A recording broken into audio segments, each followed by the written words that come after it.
A flight to Daytona Beach, a trip to Richmond, and now a cross-country trek out to the desert. It's the ERSCA PristineAuction.com series, round number 3 from Avondale, Arizona. This 1-mile speedway is all about maximizing grip from its low bank surface, cutting the dogleg on the back straightaway, and maximizing speed down the front straight. It's challenging, it's hot, and it's time to go racing for the hard court. Honey's 175 at Phoenix. Welcome to SimTV. My name, of course, is Kyle Hunter, joined by Finney and DeCuna tonight for the 3rd round of the season. Finney, we were absent last week. It was Corey Silva and crew from PTR TV taking over for us, and they'll be with these guys for most of the remainder of the season up until the playoffs at the end. But last week had some really solid racing, about an 80-lap green flag run, and it was Nick Masse that won the race last week. So we come into Phoenix with 2 different winners in 2 races so far, and point standings taking a look on the right-hand side of the screen. It's Josh Adams at the top, Masse in second, 12 points back to Marshall Stanley in third. Your thoughts, how excited are you for this race tonight? Yeah, really excited, especially to see how Joshua Adams can continue to do. I mean, you're seeing that he's still our points leader, and that's because he finished 3rd in last week's event, so finished 1st and 3rd so far in the first 2 rounds of the season, so a great start for Adams, and potentially bigger for a championship hunt. And one of our sponsors that joins us each and every week throughout the 2020 season is Mike from Belly Up Sports. Mike, welcome to SimTV. Thank you so much for sponsoring the series for the duration of the season. And we want to welcome you to the SimTV broadcast here tonight in Phoenix, Arizona. First, tell us who you are and what Belly Up Sports is. Absolutely. I appreciate the opportunity to be here. Essentially, well, like you said, my name's Mike Brown. I'm one of the co-founders here. We started, well, I guess we really kind of hit stride September of about 2018, kind of taken off since then. We are just kind of the epitome of all sports. It just kind of filters through. We got a little bit of everything. We don't want to be your basic ESPN per se. We want to more kind of toe the line, not so much as far as Barstool, but you know, we want to cover everything. We want to have a good blend of everything. So when we were offered the opportunity to work with Johnny, you know, this was a great opportunity, a great fit. So really excited to be here and be a part of the series. And of course, you talk about covering all sorts of sports. What is the appeal to esports? As obviously it's a growing field in the year 2020 and beyond, but what is so attractive about esports and iRacing in general? Honestly, to tell you the truth, I'll say this, Blaine, one of our co-founders, he's always been into the video games, all that kind of stuff. He's like, oh, let's do an esport line. Well, we released the esport line a long time ago, and we never really followed through with it. We've had people reach out about iRacing, so you know, we said, there were a few established leagues, and then Johnny reached out and said, you know, hey, I'm thinking about, I'm going to start this league. Would you guys be interested? And I'm like, you know, this is a great opportunity. Might as well help build from the ground up. And you know, right after that was when pretty much the iRacing league essentially exploded based off through NASCAR and everything like that. So the appeal was just a different market. We really liked the racing, the NASCAR in general. We had ties with just normal esports, but this was a great opportunity as well as advertising. I mean, the realism. I mean, you don't see this. I mean, people can sit and watch NASCAR races all day or any kind of race, you know. But just the appeal to this, the people that can watch this. Like I said, there's people in our company that have never seen a race before, and they can watch a whole race here. So it's just great content. And of course, beyond sponsoring the series, I understand that there is also a bunch of sponsorships going around on the race cars as well. And what's that been like? How have the drivers been receiving Belly Up Sports, and how exciting has that been to see the logo not only on the broadcast but on the cars as well? I mean, it's been cool. I mean, like I said, I keep reverting back to NASCAR. Obviously, it's the biggest of the biggest. You know, I mean, to see something like this, a league, and to have people, at least in our company, want to jump on board that have never been a part of something like this, that have never done anything like this. You know, I feel like we've got a great relationship with a lot of the drivers. We tell them, hey, any unsponsored cars, you know, come let us know. And I mean, I still got 2, 3, I think 4 more company podcasts and stuff that are looking to link up with any unsponsored drivers, or even, you know, look forward to the future next year. So it's cool to see our logo all over, as well as you know, a few cars. And then obviously we were lucky enough, Chairgate, one of our main NASCAR podcast, was able to snag Christian X. So that was really cool to see somebody like him get in this league, a new league, to see our paint schemes, our colors, our logos all over. So it's been really, really cool to see this really bloom and flourish. Well, Mike, we want to thank you again for sponsoring not only the broadcast, but also the series in general. It's been really exciting to see so much reception and so much social media engagement as well. So where can people find out more about Belly Up Sports? Obviously, our website is www.bellyupsports.com, and then pretty much all of our social is at Belly Up Sports, whether it's Instagram, Facebook, Twitter, and then once you get on Twitter, we've got all of our sub accounts based off of in general, our whether it be women's sport, WNBA, basketball, obviously racing. Big shout out to the Belly Up Racing guys at Belly Up Racing.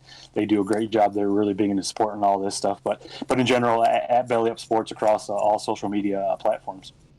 Mike, thank you so much for joining us tonight. Time to grit up and go racing tonight. So enjoy the show, and hopefully we'll talk to you later. Appreciate it. Thanks, guys. Absolutely. All right, so that was Mike from Belly Up Sports, and as the field grids up, we're almost ready to go racing tonight, and of course, not a whole lot of pace lap time here, so we're going to go over the keys to the race tonight, Finian. How about this? Shortcuts. Take a look at the back straightaway here, Finian. That big dog leg. Anything below that yellow line, fair game to the drivers out here. Yeah, absolutely. We're definitely going to see some guys take advantage of that over the course of this race. So you're definitely going to want to take advantage of it. It could be a great passing opportunity to set yourself up into turn 3. However, you got to be definitely careful when you're rejoining the track. And I think that spot in particular is going to be interesting on the restart. And we're going to see guys go 3, 4, maybe even 5 wide. And, of course, that's the third point. Restart perfection. Nailing the restarts here. And especially when you head off into turn number 3, that wide, flat apron. Fair game for drivers as well down there as well. Calamity Corner, turn number 4, Finian. It's a lot tighter than it looks. Yeah, absolutely, especially on the exit. You can see there from the tire marks, the rubber put down on from these cars getting out of the corner. You can see it goes right up to the blue wall, and if you're not careful, and it's kind of hard to tell too from where you enter into the corner, you can start to drift out there, and by that point it's too late. So you definitely got to be careful. So the field almost ready to roll off tonight. Here's a look at your starting grid this evening. Christian Eckes in the number 69 is your pole sitter tonight. He went out to Daytona, almost won that thing, was extremely competitive. He rolls off on pole tonight. Damian Leininger in the number 12 is going to be second place. We'll let the order scroll along the bottom here. A little bit pressed for time as the field rolls on to the back straightaway. How about our track conditions this afternoon here, Finney? Let's take a look. 73 in the air, but 96 on the racetrack, and it's high noon here in Avondale, so it's going to only get a little bit hotter, especially as the rubber gets laid down. Yeah, I was going to say, honestly, 96 is not bad for Phoenix, Arizona. I would say it's pretty good. Actually, just dropped down to 95, so actually somehow getting cooler. Although I imagine we might see the temperatures go back up here as we start to get racing. You see the failed racing to get space car here. They're about to go green for 175 laps. All right, so time to go racing in Avondale, Arizona for the third round of the ERSCA PristineAuction.com series. We want to thank all the sponsors for coming on board and helping out this season. Pace Cars off Eckes on pole. He's going to bring us down. Green flag flies, and we're racing from Phoenix Raceway.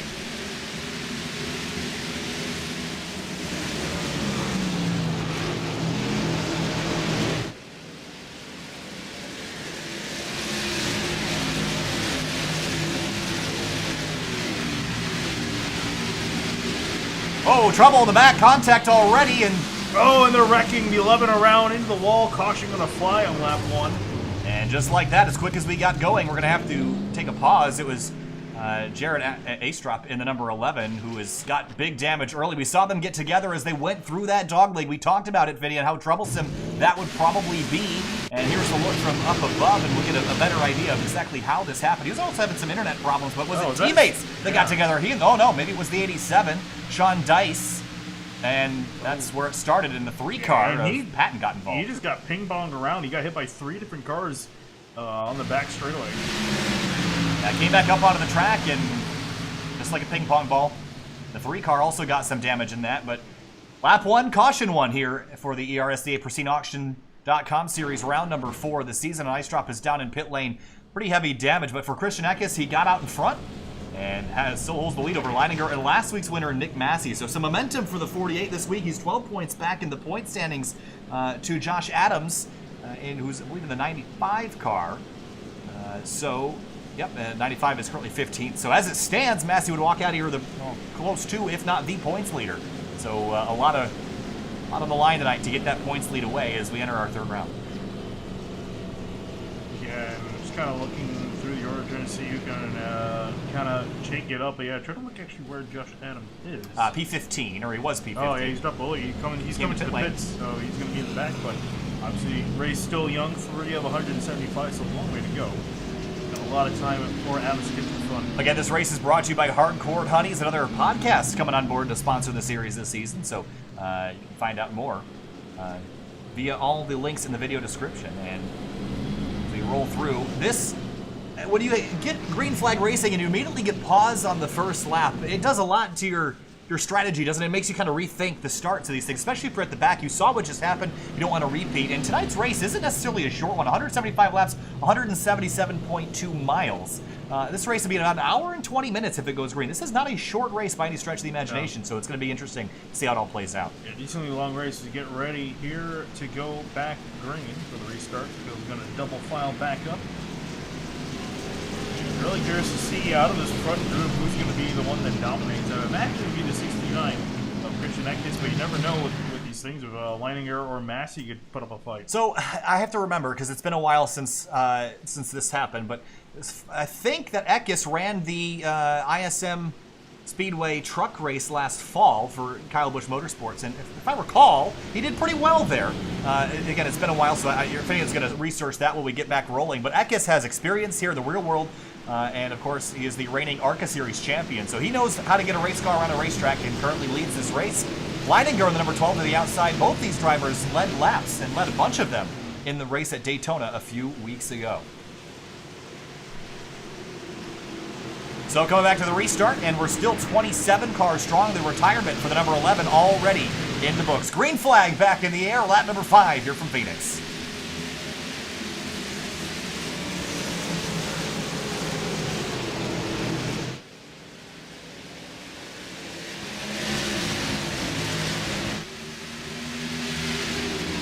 Cleaner getaway that time. I think we're going to make it through this first half of lap without incident. Brandon Key in the red number 42 to the bottom of the racetrack. That's the 8 of Lafferty to his outside. Both those Camaros fighting for 10th spot. See some guys from, someone loose on the Whoa, front Lowry straightaway. slips and slides. He'll hang on to it. What a save. Yeah, it took him the entire straightaway. Whoa, crash behind him, though. Second caution, lap number 6. It's the 50 of Joe Francis. Yeah, driver's struggling with the conditions here. Is caution going to come out? We saw already a car sideways down the front straightaway, and now we have Francis that was wrecked. And I'm curious if he was in a similar situation. Yeah, we saw Calamity Corner turn 4, but this might not be for the reason we expect. That's the 84 on the outside, and he gets together with the 87 and the 3 car. Gets into the back of the 50 and turns him around. A great job keeping that car off the wall. Only got damage to his rear. And it was Zach Patton in the 3. I think he was trying to avoid what potentially was a crash on the outside. Right on board with the 3 and see what his perspective was. Yeah, he saw those two getting together and just turned left and then just ran out of room. 50 was, I think, in his blind spot. One where he couldn't see, and then, just made a move. Fortunately for the 50, could have been a lot worse. Just come down, try to bang the fenders back into place and get some forward fresh tires. So, caution number 2 out, and Eckes continues to lead. Yeah, and you were right about his finished 9th. Yeah, 9th. It was pretty solid considering he hadn't had a whole lot of truck experience up till that point. So, good to see him. He's got also the Chairgating podcast on the nose of that car. And got the Make NASCAR rad again. And if everyone watched the Cup race yesterday, NASCAR was quite rad again with a little tiny spoiler on the back of those Cup cars. Good to see that. We'll try that again. There's a lot of letters in a very short succession, though. The ERSCA PristineAuction.com series is brought to you by Pristine Auction, Belly Up Sports, and AME Corporation. Make sure to visit the links in the description to find out what they can offer you. And by Ohio Intra Express, NZXT, and FanDuel Masse. Scott Crump in the 51. His teammate got all sorts of sideways out of turn 4. That was the 22 of Kenny Lowry, but Crump in the 51 started 5th. He's grabbed a spot to 4th. Let's talk restarts. That was one of our keys to the race. Restart perfection. Which line would you rather be in, top or bottom? I think I'd rather be on the inside lane, especially getting down into turn 1. Those guys still accelerated me at that point. You're going to have to definitely lift off the gas, but I definitely think for at least the restart, turns 1 and 2 is going to be better. And then also, you got more options to play around with because you get that dogleg to yourself pretty much on the inside lane to make a move.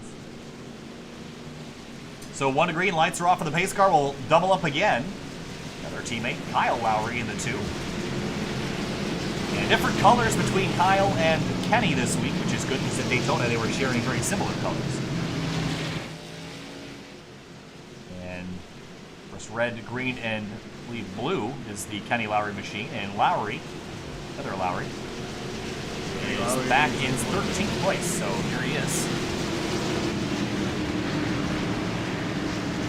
So, a slow start to this one, but still 27 cars strong. Of course, Jared Eistrop was the first one to have a DNF right on lap number 1, contact with the turn 3 wall. Eckes in the 69 has led every lap so far. We'll come back to the restart at lap number 10. And the track conditions have proven challenging so far. Track temp 95 degrees, but a pretty slick surface out there. Pace cars off, lap number 5. Let's try it again. Third time's a charm. Eckes brings him back down to the green flag.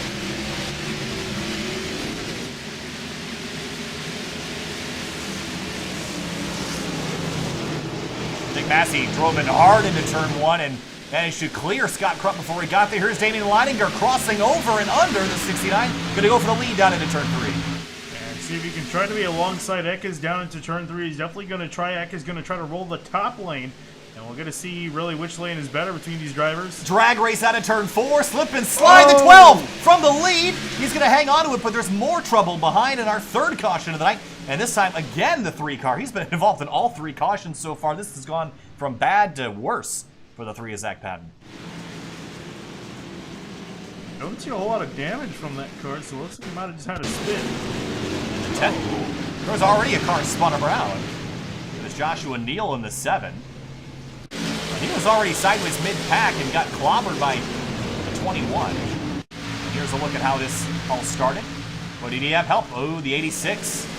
That was being driven by Patrick Gaspar, and around goes the 7. And then the 3 of Patton drives on by and gets loose on the apron, all dirty and dusty down there. He wasn't actually the cause of the caution, but just spun down to the inside. And then meanwhile, all this was happening, Leininger up front. Woo, look at that slide. Here's another look. Fantastic job saving this car. Oh, man. It just shows you how slippery it is. Even the drivers at the front of the field struggling to get the power down there without looping the car around. We're back under caution for the 3rd time. And he was able to keep the lead. That was lucky caution timing for sure. Eckes falls to 2nd. Masse, Crump, Lowry, Thomas, Johnny Thomas, and then Adam Pettit, Lafferty, and Vincent Isabella, your top 10.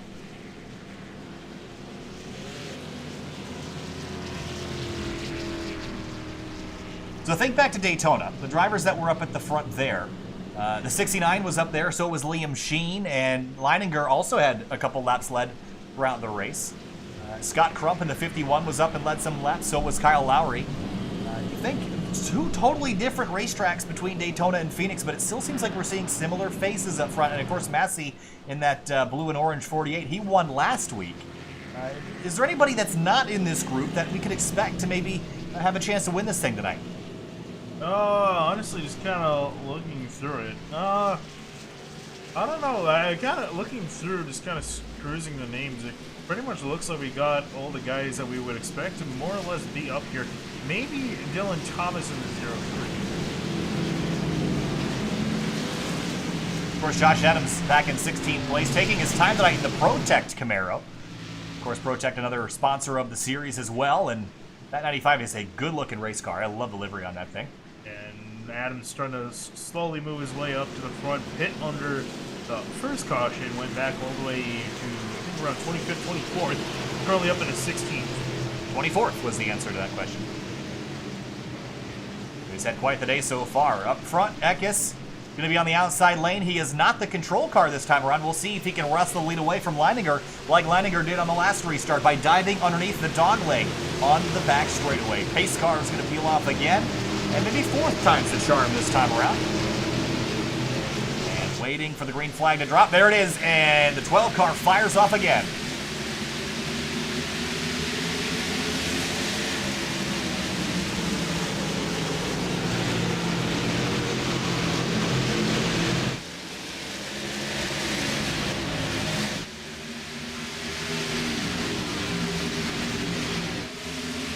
Masse and Crump fighting for 3rd place, but my interest is deeper in the field. Are we going to have any more trouble? There's almost 3 wide in the midfield here as they exit turn number 4. Will we be able to make it out of the line this time? It looks like we will.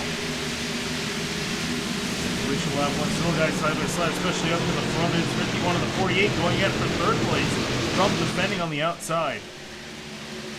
And Crump's going to take the spot away unless Masse can do something about it down into turn 3. He's going to dive off in there, but I think Crump's going to have it, and he does. P3 for the 51. Right behind him, the 03 of Dylan Thomas. Kyle Lowry in that metallic green number 2. Deeper in the field, 16th place, Dorsey and Joshua Adams. Contact with the wall for the... Was that the 95? Oh, someone just drove... that was Dice. Yeah.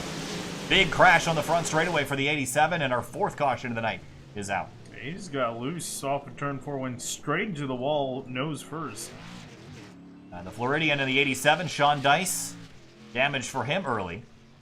We continue our trend of cautions in the early going.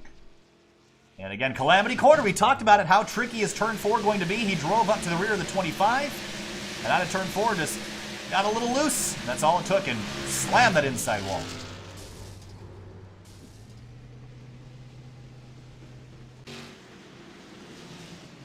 So, Phoenix has been challenging so far today. Yeah, really slow start to the race for these guys, especially in the second half of the track. And no real incidents in turn 1, or 2 for that matter.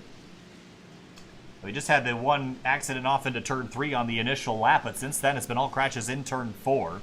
We've only had one retirement so far. That's Ice Drop in the 11. He was the car involved in the lap 1 caution. Everyone else, haven't seen a whole lot of mobility. We haven't had a whole lot of green flag racing tonight. But we did see Leininger begin to grow a gap on Eckes, so I'm not convinced that qualifying time is all that we need to be concerned about tonight.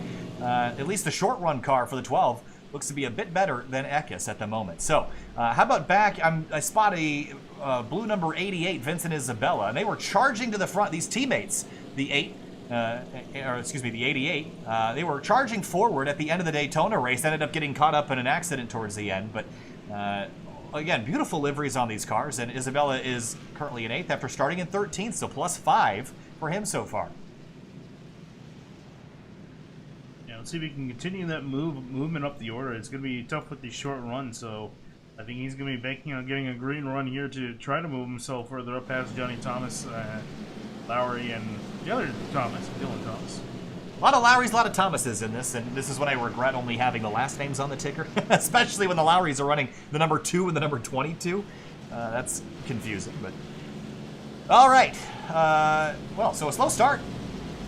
And we want to thank Belly Up Sports again. We had Belly Up Mike in here earlier talking about Belly Up Sports. Of course, you can visit the website at www.bellyupsports.com, as well as all the other sponsors. Of course, the ERSCA PristineAuction.com series is brought to you by Hot Lap Podcast. You can visit them at bellyupsports.com/the Hot Lap Podcast.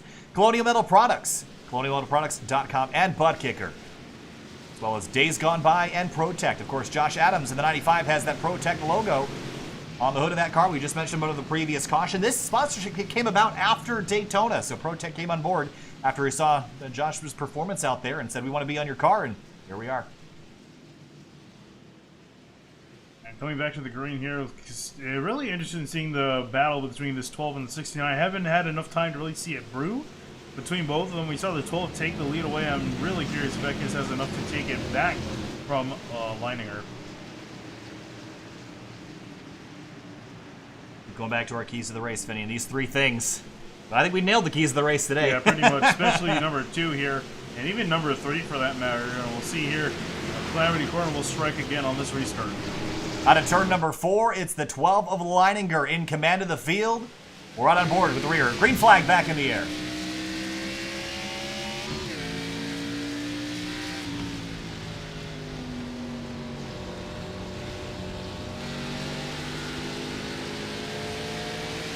Here comes Eckes to the inside, dives underneath on the back straightaway.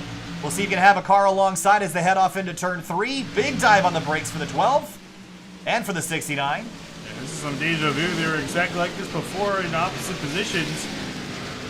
Now Eckes up the inside, but he's going to keep it straight unlike the 12, and he doesn't have the caution to save him, so he's got to fight for it up the inside now. Battle for the lead, Eckes and Leininger. These two have been dueling so far, but here comes Scott Crump riding in 3rd place, and he's willing to get to the inside of the 12, and he's probably going to have a chance to dive under there with Eckes. Eckes clears for the lead. Yeah, the 12's going to slot himself solidly in 2nd place here. It's single file for the first few cars in line. Deeper in the field, side by side, there's the 9 of Brian Dorsey, the 84 of Robert Hill Jr., the Spark VR sponsored car. Behind him, the 46 of Hanshaw almost got into the wall in turn 4. Here comes Adam Pettit. The 57, big dive on the brakes into turn 1. Yeah, Hanshaw moving out of the way a little bit. That's allowed. Also, Marshall Stanley, the 25, to get to the inside of the 46. Leininger's back to third. Crump's gotten through to second. And here comes Dylan Thomas in that green and black 03 right to the rear bumper of the 12. And Leininger and Masse have lost positions on this most recent restart. Wall contact for the 2 of Kyle Lowry.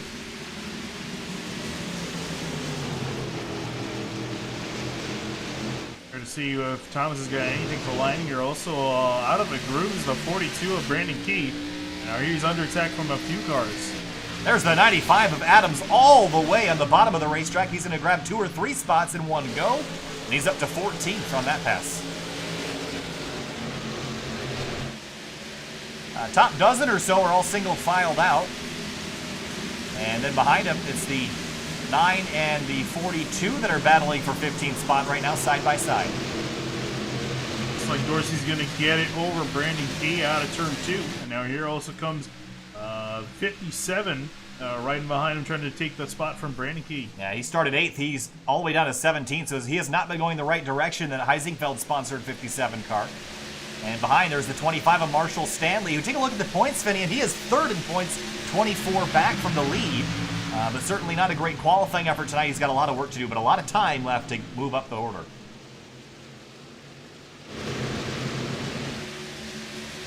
And now some heat building in the tires and some laps under our belt after a rash of 4 cautions in the early going. And there's the 10 of Zishan Dura, riding in the outside groove. And the outside is probably going to become the dominant lane as the night goes on. Yeah. Going to expect drivers to carry more momentum out there. Especially too once with a relatively hot track as we have today, and with worn tires, guys are going to definitely start to gravitate more to that outside lane. And Dura also another driver who started pretty far down the order, especially considering the way they were running in the point standings. So he and Stanley both have their work cut out for them tonight. Brian Dorsey to the inside of the 20 McCorkle, and Brandon Key is way up the racetrack in turn 3. This is the turn-in point there. He's got Dura and the 84 of Robert Hill Jr. all over the bumper as we head down the front straight. Swamped by several drivers in behind. He went way out of line in 3 and 4 and goes pretty high again in turns 1 and 2. Yeah, he's got a problem. He's really struggling right now. He's going to lose 4 spots. Make that 5 in 1 corner. That's how crazy it can be at Phoenix. And the 42 going backwards quickly. He's got a problem. And again, in the wall. He's just struggling with the car, it seems. I think he's just trying to drop himself back, maybe get in line, try to figure out the way this car is driving. Kyle Hanshaw in that orange and black 46. And side by side for 18th, that's Tate Lytle and the 84 of Robert Hill Jr. Looks like Robert Hill's going to get clear of this battle for now as Lytle sends it way hard in the outside lane. And that's why that outside is so good, because it's a wider radius. You can carry a lot more speed up there. He's going to easily clear the 84 at corner exit, and behind him, Hanshaw almost got in the fence, as did these two. Yeah, Lytle going to get the wall, but going to get the spot as well. Will Cannon drops to 12th as he lets on by Joshua Adams, and Adams in the 95 has gained a bunch of spots on this restart. He's up +3 from where he originally started, but at one point, he was as far back as 24th, so he's gained half the field and only a handful of laps. Up front, no changes. Christian Eckes continues to lead, but it's not by a lot. No, in fact, his entire top 5 or so are really close together. They're effectively nose and tail, maybe a car length or 2 in between each of these drivers. Did you notice something about Eckes in turns 1 and 2? We'll see if he does it in 3 and 4 too. But keep an eye on the gear in the middle of the screen. Eckes is shifting, and I'm not sure if everyone's doing this or if this is just Eckes, but let's ride on board and listen.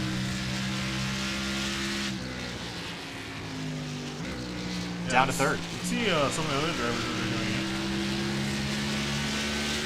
Right on board the gyro cam on Scott Crump.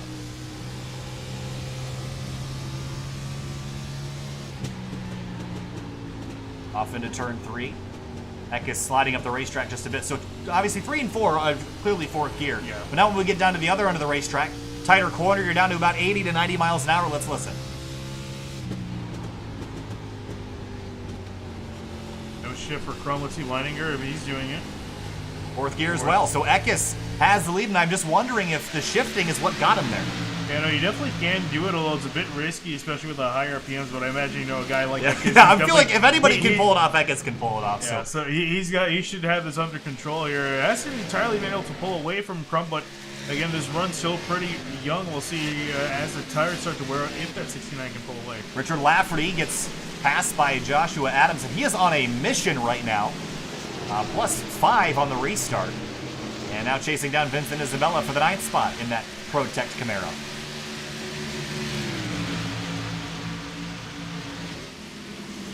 Let's talk tires here today, Finian. Hot track. Do you think the tires are going to get chewed up? How much do you think they're worth? We've already lost a half a second in pace with only about 15 green flag laps. With a hot track like this, and again, a relatively flat surface, really other than 1 and 2, 3 and 4 is where you're going to really need them. As we see the 51 at Crump get really close to the back of the 69. I think he's putting the pressure on Eckes now. Almost contact as they got down into turn 1. Here is how close that was as they came through 1 and 2.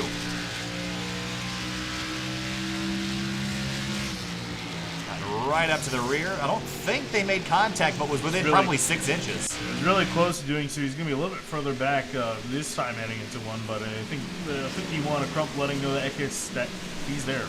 Well, Adams has already gotten by Isabella for 9th, continues his climb. Gaspar and Will Cannon for 12th, and Gaspar takes a spot away. Cannon drops back another spot.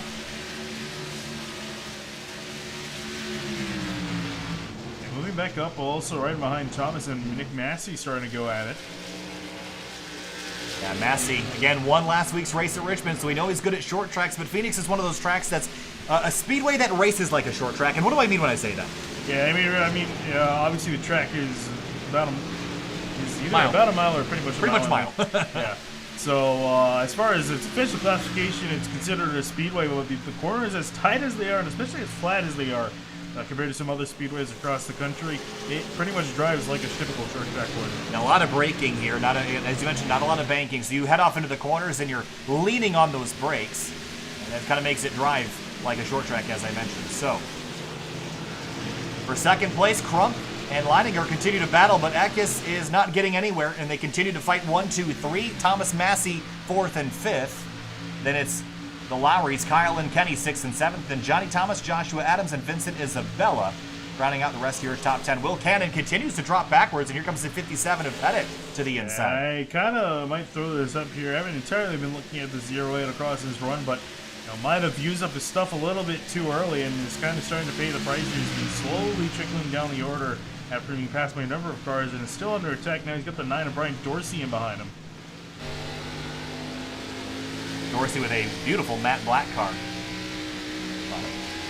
Brewing Company, I'm trying to remember the name of it off the top of my head. It's been a couple weeks since I've seen this car. O'Connor Brewing Company.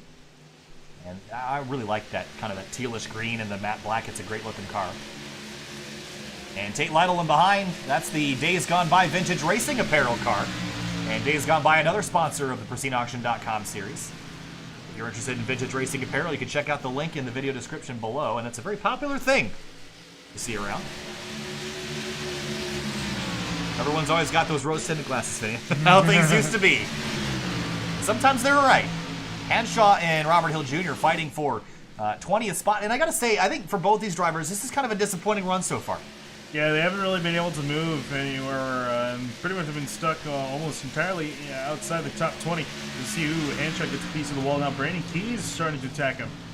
Yeah, Keys gonna head down to the inside. Hanshaw pulls the driver's right, and here comes Brandon Johnson in the 21, the teammate to the 11 who got involved in that incident on the first lap.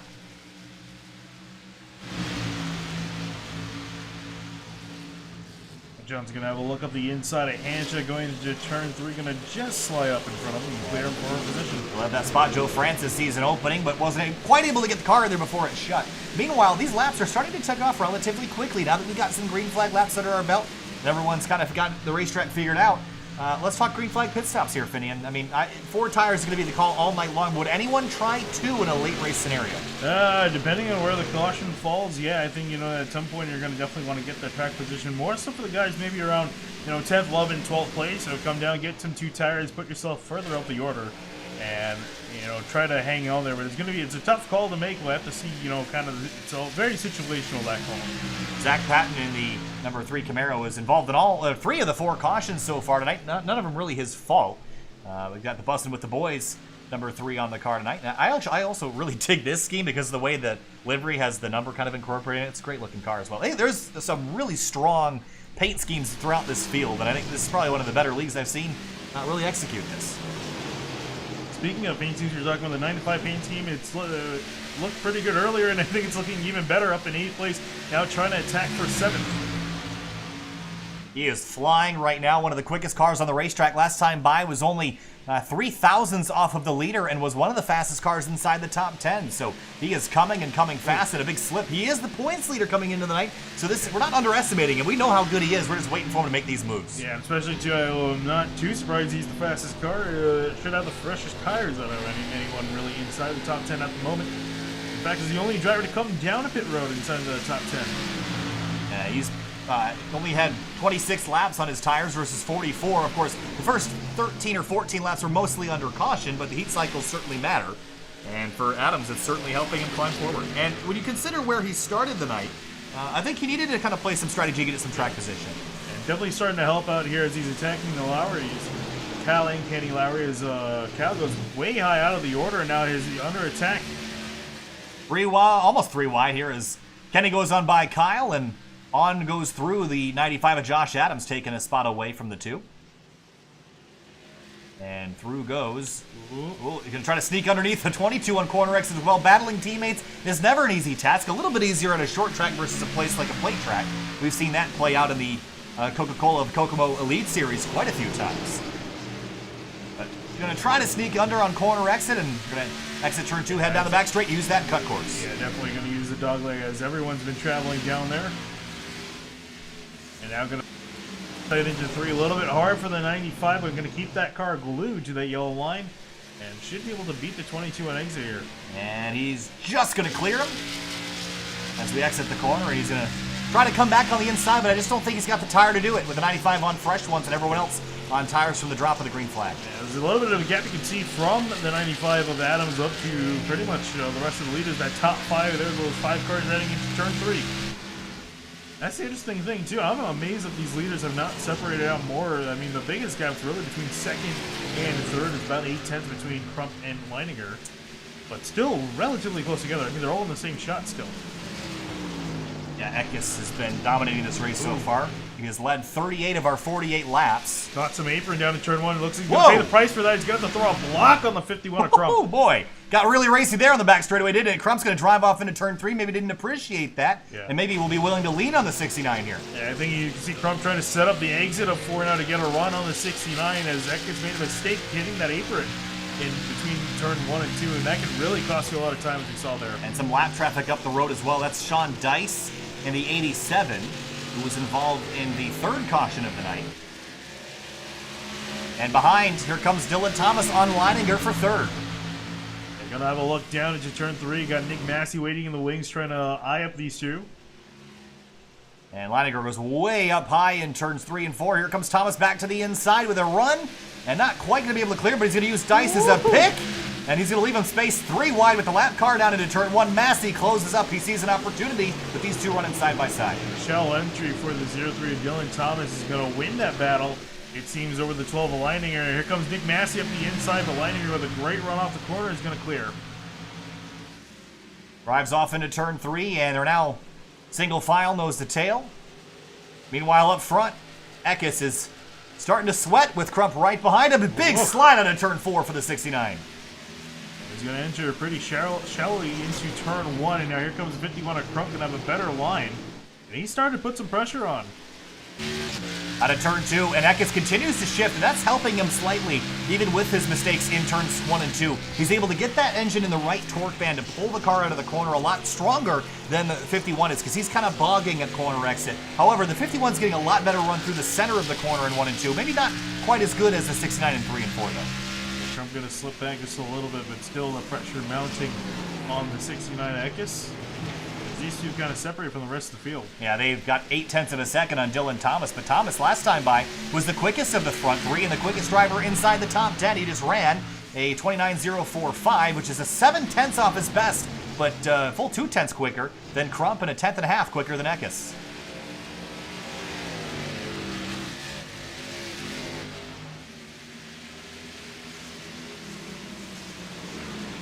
53 laps complete so far of the 175 we've got scheduled tonight. Field spread out evenly, more or less, except not so much the leaders again, but throughout the rest of the field, you can see these kind of 2-second gaps between cars now. How about this? Gaspar, Dorsey, and Marshall Stanley. There's a 3-car fight for 14th place on the racetrack. Yeah, we're talking about Marshall Stanley, you know, one of those drivers that really needed to move himself up. He said he had some time. Well, he's been moving up slowly. Last time we saw him, I think he was around 19th or 20th. Now up into 16th, looking at 15th and 14th. You saw the sparks flying off the right rear quarter panel of the 9 out of turn 4. And Stanley trying to close up, and he's sitting 4th in the standings, so he's going to have a pretty stellar performance tonight to hold on to that. In the background, how about Brandon Key and Zishan Dura? Yeah, it looks like he's starting to go back in the right direction. We saw him further up around 15th, actually highest started in 9th. Was having some sort of problem with the car. Now he's beginning to move back in the right direction finally. Yeah, he was way out of the groove for several laps. I wonder if he just got the tires dirty and couldn't get them cleaned off, but starting his climb back forward. Yeah, I think he's definitely going to need to get a caution or really kind of get himself back on target for where he probably should be in the order. But looking at 3rd place, Dylan Thomas is broken away from Leininger and Masse, now trying to move himself up to the top 2, closing in. He is definitely closing in, and now you have to wonder, green flag stops. I expect we're going to get them. Undercut, overcut, what's the strategy tonight? Personally, I think, it obviously depends on the fuel number you're trying to hit, but I would definitely want to come in as soon as possible, especially for some of these guys who have been racing harder than others. I would be expecting long green flag runs. I think I'm going to disagree. I think you want to stay out until the fuel runs out and then do the overcut strategy. I know this has been kind of a topic of discussion, especially on this newer tire model, which one's more effective. We haven't really seen so many of these races play out at tracks like this with so much tire wear. It's going to be really interesting to see how it all pans out. Meanwhile, for 4th place behind him, Masse and Leininger, Masse moves himself up to P4. Well, I'm just going to say, because I'm not really that talented on older tires, I'm going to want some fresh tires. Kind of tire? Speaking of pit stops, here comes the 48. Masse going to be one of the first drivers, especially up in the top of the order, to come down to pit road. 57-lap run for Masse. It was from the green flag to now that he's run, so he'll be the first one to hit pit lane. Up front, it's a 3-car fight. Eckes, Crump, and Thomas battling for the top spot. Yeah, Thomas looked like he really saved his tires as well, as significantly faster than the guys ahead of him now as he's trying to move to the outside of Crump. Crump gonna block, though. And will anyone bail the pit lane? I wouldn't expect these leaders to, but there's lap traffic coming, so maybe it's advantageous to come now before you hit this lap traffic. Yeah, I can actually definitely see the 0-3 probably staying the longest out of all of them. As I was saying, I think he's protecting them the best. Might see the 51 and 69 jump out soon, take advantage of those fresher tires. And how has the track temp risen? Well, it's risen 5 degrees since the start of this race, Finian, and that means that the tires are only going to wear out more, especially if you're out of the groove, not where the rubber is. You're going to be wearing those tires out, especially if you're in the high groove like the 7 of Josh Neal is in the background. Oh, Eckes is going to... I thought he was going to come down. Looked like he was. Didn't take it. Tight line out of the corner. Dylan Thomas is all over the back of Crump now, and these two are fighting, and Eckes has slipped away half a second advantage to the 69 car. Meanwhile, bit of a fight out of turn 4, and there is the 48 of Masse battling his way back through traffic. He's a lap down. And no one else has come in except for Nick Masse, so interested to see what this 48's got playing up his sleeves. No one else. We kind of expect, once the first driver comes in, it's a slow trickle down at the pit road. No one else has really come down. Here comes the 51. Here comes the 51. And down to pit road speed, he's going to enter at 45 miles an hour. And we'll see if anybody else chooses to come. And it's going to be a slow trickle down for the first few drivers. And I'm sure we'll see probably one lap in a few that we'll see 5-10 cars all come together. Eckes now has a chance to breathe for a little bit. Dylan Thomas, though, still on the charge. Up here comes Eckes now down onto pit road. Thomas is going to stay out. Whoa, he's in hot, and he made up a ton of time on Eckes, who came in very conservatively. Yeah, that's definitely, it's kind of underrated, I think, the amount of time that you can make up on entry if you don't charge it hard enough. Obviously, you don't want to speed on the pit road, but if you put just enough pressure on it, you can see how much of a gap he's closed up to the 69 of Eckes. And in the background, Will Cannon and Johnny Thomas, the 57 is more. Hey, so there's a bunch of cars coming on down now. So Eckes is going to be into his box, and nice and neatly. So is the 12th. Yeah, definitely one of the last guys I think we can see come down to pit road who's actually just taking the lead of this race is Joshua Adams in the 95 as Dylan Thomas has surrendered the lead. But Joshua Adams, again, if he wants to utilize the fresh tires. He doesn't want to let these guys get too much back on him. They're going to gain all this time back. You see the 69 and 12 leave pit lane, and Adams continues. He's going to lead the first laps that he's led tonight. He's already led one, and we'll see if he'll take that and hit pit lane this time by, or if he'll stay out some more. I think he's going to stay out as long as I think he needs to. Obviously, like you're saying, you don't want to stay out too long, but you definitely want to stay out while the tires are good and you're not losing a whole lot of pace. So it's kind of a balancing act that the 95 Adams is going to have to play here. Well, on fresh tires, these two will resume their fight from the beginning of the race, where they traded the lead back and forth a few times. And where is the 0-3? Here he comes out of pit lane. He's leading now. Is he going to be leader when they get to turn 3? Doesn't look like it, but he's going to be right back in the mix. 1, 2, and 3 all together. He'll slot right in front of the 12 and right back where they were. I'll see if your lining area might have to back out of this, as Thomas has got fresher tires and the inside lane, but he's not. Here comes the 12 on the outside with a big run. Yeah, the tires take about a lap and a half really to get up to operating temperature before they're at their best. Ooh. So you see the 0-3 slip slightly on corner entry, but now he's going to be able to drive right back underneath the 12th here, probably take the shortcut and get that advantage back heading into turn 3. I think landing here, though, that outside lane, he slips a little bit mid-corner, and Thomas is going to take advantage of that. Battling for second, and still side-by-side drag race down the front stretch. Thomas leads second at the line. Again, this is what will cycle out to be second. They're currently fighting for 12th spot on the racetrack. Yeah, and as I said, the fight, Eckes is going to build a little bit more of a lead. Whoa, the left car! Oh, Lanier gets into him! Oh, man. And caution flies, and that's going to, big damage for the front of the 12, and that car is severely damaged. Yeah, it was Joshua Neal that he got into. In the 7 car, it was a lap car that they were approaching really quickly. Yeah, certainly a miscommunication. And this happened right in the middle of green flag stops. And there are a whole host there's only 7 drivers on the lead lap. And Joshua Adams is going to be doing a happy song and dance because that benefited him greatly. Here's another look. The 7 car was way out of the groove and just turns left down across the track. That was just, he was unaware and unsighted there. And certainly needed some better spatial awareness here as he just pulled right down the track into the path of traffic. Yeah, it looked like he was just going to stay up high, and I think that's what stayed right up against the wall, which I think where the 12 was expecting him to be. Yeah. Can't really prepare for that as a driver, Penny, when they just make a hard left across the racetrack. It's really going to hurt the 12 of lining his car. Almost had it stay there, but just nosed in the car at the very end. That's going to be a lengthy repair on pit road for him. Now let's go back and let's right on board and see what Leininger saw as they entered the splash zone, we'll call it. It's going to be more or less what he didn't see until right here. Yeah, nothing he could have done about that. And almost had it saved, and he corrected back to the left, and right here it's going to grab that wall and tear the nose off it. Yeah, that car's definitely seen some better days. So lead lap driver is going to hit pit lane now, and But there's going to be a lot of wave arounds. no surprises here. I think we all expected this. For now, the question is, I mean, we've seen how good Eckes and Crump are, but how does Joshua Adams compare on equal tires and equal strategy? I mean, I don't think we're going to know quite yet because they're not going to be synced up. I was going to say, technically, not even on equal tires. Adams still has the advantage here. And also, not even just that, he's got also a few cars to play with. He's got a little bit of a buffer. I think the car he should be worried about most is the 48 of Nick Masse. And remember, Nick Masse, too, he came in early for his stop, so taking advantage of those fresher tires, he was able to prevent himself from being put a lap down as he took the pit cone with him. The pit exit cone. That'll be a fine. Or that's not the pit exit cone. Yeah, it is. No, like, I'm not talking Commitment cone. Is it a commitment cone? It's the uncommitment cone. You're uncommitting. That's what I'm trying to say. I don't really know what you would call that. The pit out cone. Let's just roll with yeah. that. I'm surprised they haven't made a commitment code.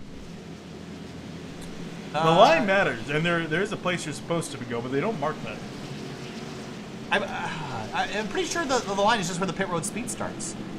Right, yeah, but there's no commitment cone before that. Yeah, but I'm saying. surprised they don't mark that, like you know how they mark the exit. Yeah.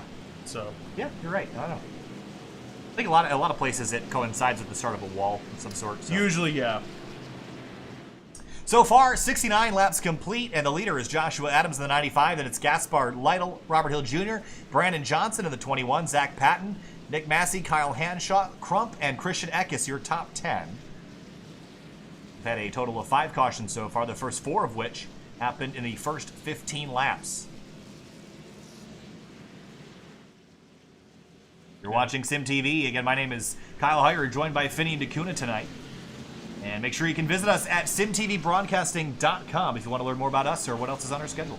Yep, and actually, so just show you how many cars are a lap down. Actually, if you want to go to the front camera, I guess now since they're starting to accelerate, we might actually have to get another caution here, or a caution extension here, because yep, there it is. There's a whole lot of cars. Yeah, so we'll get an extra lap to sort this out.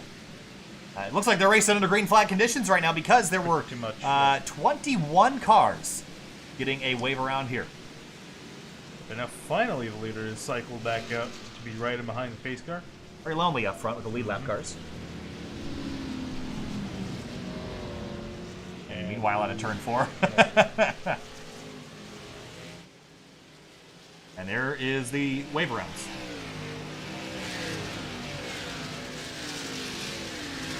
So, also, well, we've got a quick caution period here. If you're interested in road racing, a really cool opportunity just came up today for those that are interested in the brand new Porsche 718 Cayman GT4 and the Audi RS3 TCR.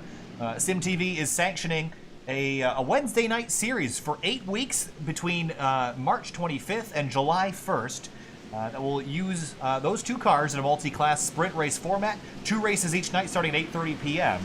And if you're interested in finding that, you can find a sign-up either on our Discord, you can find the video description, or on our Facebook page at facebook.com/SimTVBroadcasting. It'll be broadcasted on SimTV, and it's going to be a very high-quality production. Very excited about that. Yeah, I got some great plans in store for that. And also shout out again to Redenso for coming on board to be the title sponsor for it, putting up some prizes, and just did a really good job. And really looking forward to the way it's turning out, especially with a lot of support from people. Very fitting sponsorship. Redenso is a radar jammer / radar detector, which is perfect for people that like race cars, people like driving fast. So it's a great prize, and again, each class winner will receive a US $250 valued prize of a radar detector for use in their personal vehicles. Make sure you sign up if you're interested in road racing. But back on the oval here in Phoenix, green flag back in the air, lap number 72. Adams is your leader. Great start for him. Not so much for the car on the outside lands. The 86 Patrick Gaspar. And actually is under attack as Lytle is going to take second place away. Oh, spinner, the 3. Patton right down the racetrack. Eckes gets clobbered in the right side door. And back down the racetrack, and more cars involved. The 57 of Pettit as well. I think Junkyard out of turn 2. Yeah, the 3 took a beating getting hit around. I'm curious what also the 57's car is looking like. He's actually still parked trying to get the car fired back up. There he goes in the rear. That car is heavily damaged as well. Yeah, even the hood too. Didn't see that. That is Adam Pettit again, the Ford Mustang number 57 driver. That was a mess in turn 2. What happened here for Zach Patton was the first car we saw around, and was he helped? Oh, had help from the 21. He just got dumped and spun back down the racetrack. Eckes took a big hit on the right side. And then the 3 rolls back down the racetrack, and that's where Marshall Stanley and the 57 get involved. Yeah, Stanley, too, is starting to move back up the order. It doesn't look like he took that much damage to the nose of that car. But definitely the 57 of Pettit. 21 being driven by the Brandon Johnson driver tonight. And back down is where he gets drilled by the 57, and we'll take a look from the 69 of Christian Eckes, what he saw off the nose.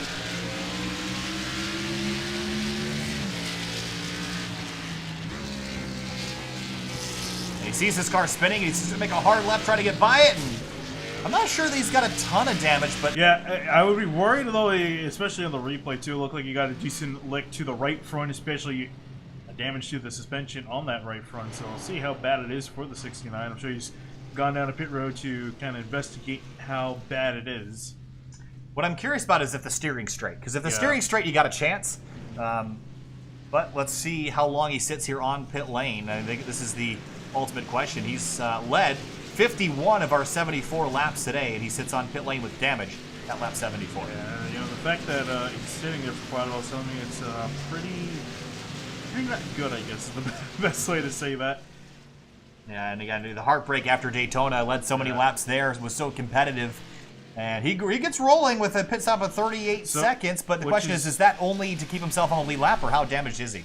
Yeah, actually, I mean, a decent amount of time for the pace car. We can take a look on board inside the car to kind of see how bad the steering is. That looks pretty straight and square to me.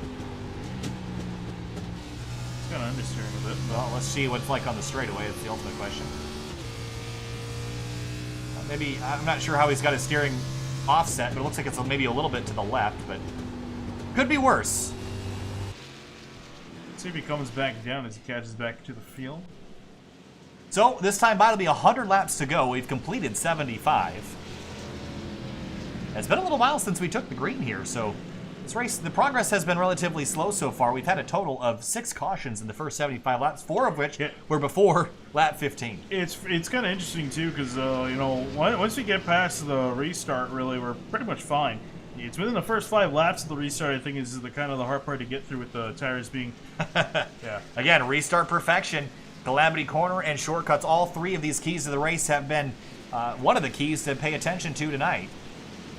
It looks like the 69 has decided to stay out, so he has repaired that car as much as it can be repaired.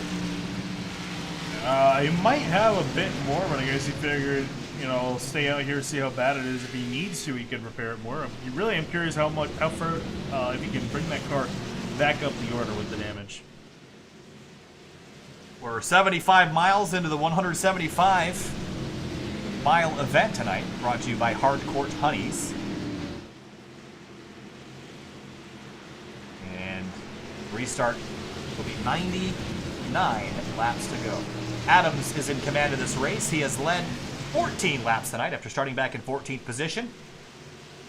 And got a little bit off sequence, got a lucky caution, and now leads us back to the green at lap number 77. Green flag back in the air. Let's do a SimTV sound surge.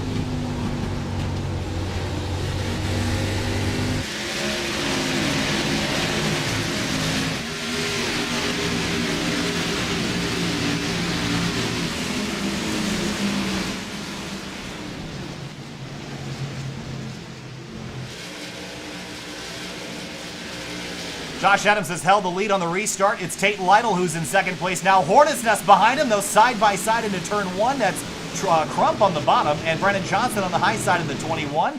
And Dylan Thomas in the 0-3 fighting back after he was in the top 3 before one of those cautions earlier in the race. Yeah, I was looking like you definitely take the lead of this race. I am curious if we can get another green flag run, how this 0-3 is going to do well. He's definitely done a great job saving his stuff. And was looking at a competitor in the later part, but now stuck back in T-track. Tight quarters out of turn 4.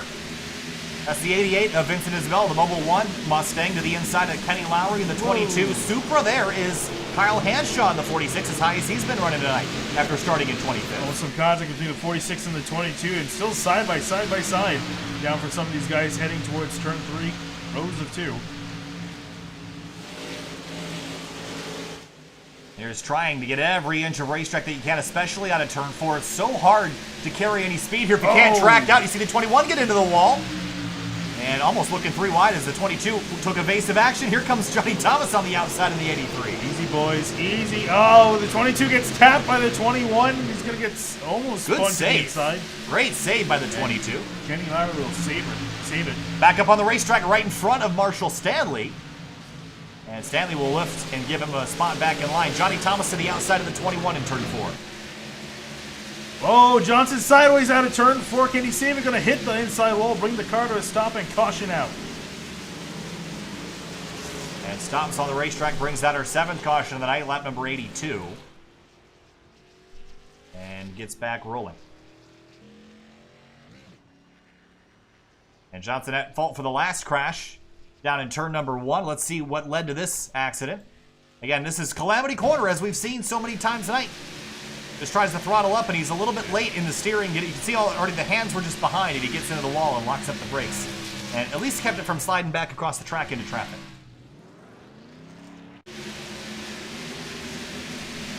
Oh, yeah. Hard hit to the inside for the 21. I'm also curious, too. I want to take a look back. Also, since we have the chance now to save of the 22, he had contact with the 21 coming out of turn 1. And here's a look.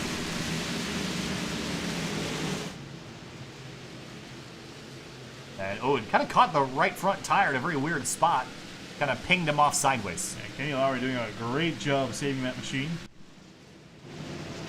So, pit stops or not pit stops? What do you think? Yeah, wow, I'm actually a bit surprised by that. It looks like the 95 is going to lead a group of cars. I just saw the 03 stay out as well as a bunch of guys. I wouldn't say a bunch of guys, but kind of split. Yeah, split strategies. Looks like that is the 86 of Gaspar, Dylan Thomas in the 03, Brian Dorsey, Richard Lafferty, Will Cannon, Marshall Stanley, and I think that is going to be it of the lead lap drivers to stay out. So 6 drivers will stay out on the racetrack. The rest of them will hit pit lane. So Kyle Lowry in the 2, he just got the wave around. He was the green car that came flying past the screen. He's going to get a lap back and put back on the lead lap. Now I am curious too if that case, if he's going to stay down. Might have a little bit more damage to fix. We'll have to see here. So good for Christian Eckes to maybe have a chance to fix that car some more if he needs it. Yeah, just took right sides only, and I think he's going to spend the rest of the time sitting there fixing that car up as good as he can. Definitely take advantage of these quick cautions. Yeah, that definitely tells me there is more damage to fix on this car.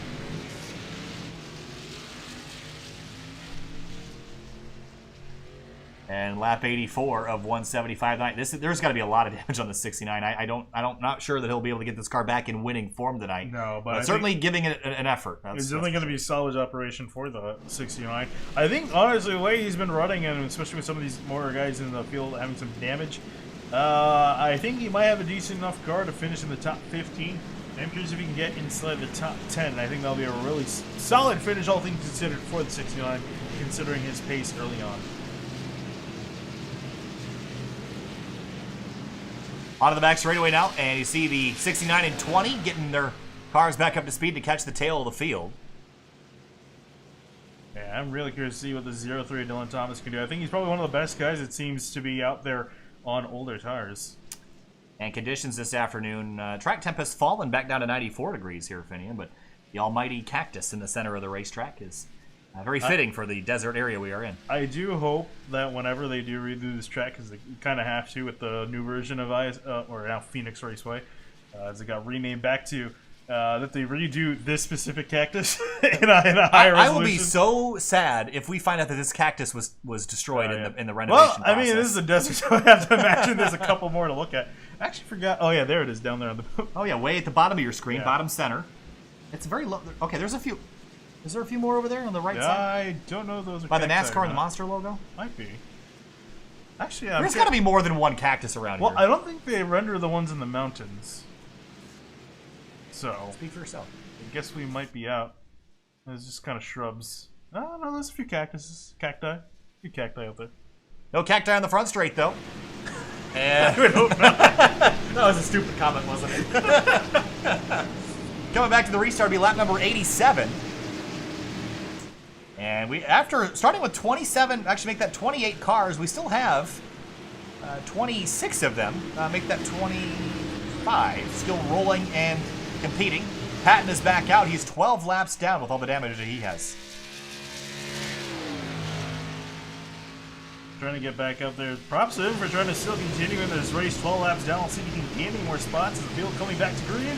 Green flag in the air. A checkup on the inside lane. Big checkup, and there they go again. The 22 in the wall in the front straightaway. Can he keep it going? Looks like more trouble in front of him. And Eckes is in the middle of it. The 10 of Zishandira goes around into calamity again on the front straightaway. Isabella as well torn up. And the 3, he had just come back out on the racetrack, and he's in another crash tonight. He is a magnet for bad things tonight. I feel bad for him at this point. He's been involved in, I think, almost every wreck tonight. In some way, shape, or form. I would say almost all of them not of his own doing. This is just a mess from the very drop of the green flag. They just stacked up big time. Yeah, just everyone was ping-ponging off of each other, considering they were so close together. And then right here, the 3, couldn't quite steer to miss him and just impales himself. But here's another look. Where did the stack-up really start? The 9 jumped a bit, then hesitated, and that caused an entire domino effect. And actually, Laurie, his incident was kind of unrelated. Watch him, watch the 22. He did alright with that. Then he spun the tires, yeah, and drove off to the right. What a weird race this has been.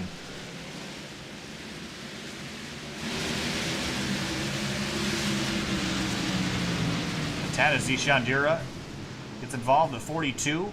The 20. Isabella was alright up until this. Oh, right in the left front, too.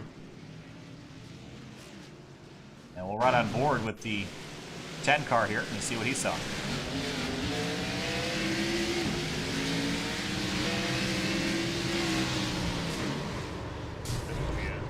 That's the inside wall for him.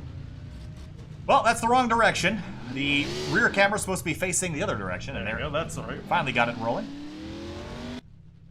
And a lot of cars on pit lane this time getting crash damage fixed. And what a weird race this has been. We had two really strong, a lot of green flag running the first 2 weeks, and this tonight has not gone the way that I think a lot of drivers were expecting.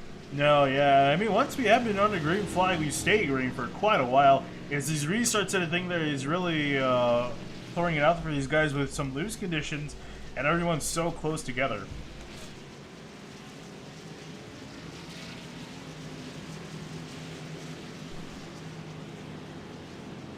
Lap number 90 here, and we continue to tick off laps. And just because of the cautions, Gasper's led 7 laps out front.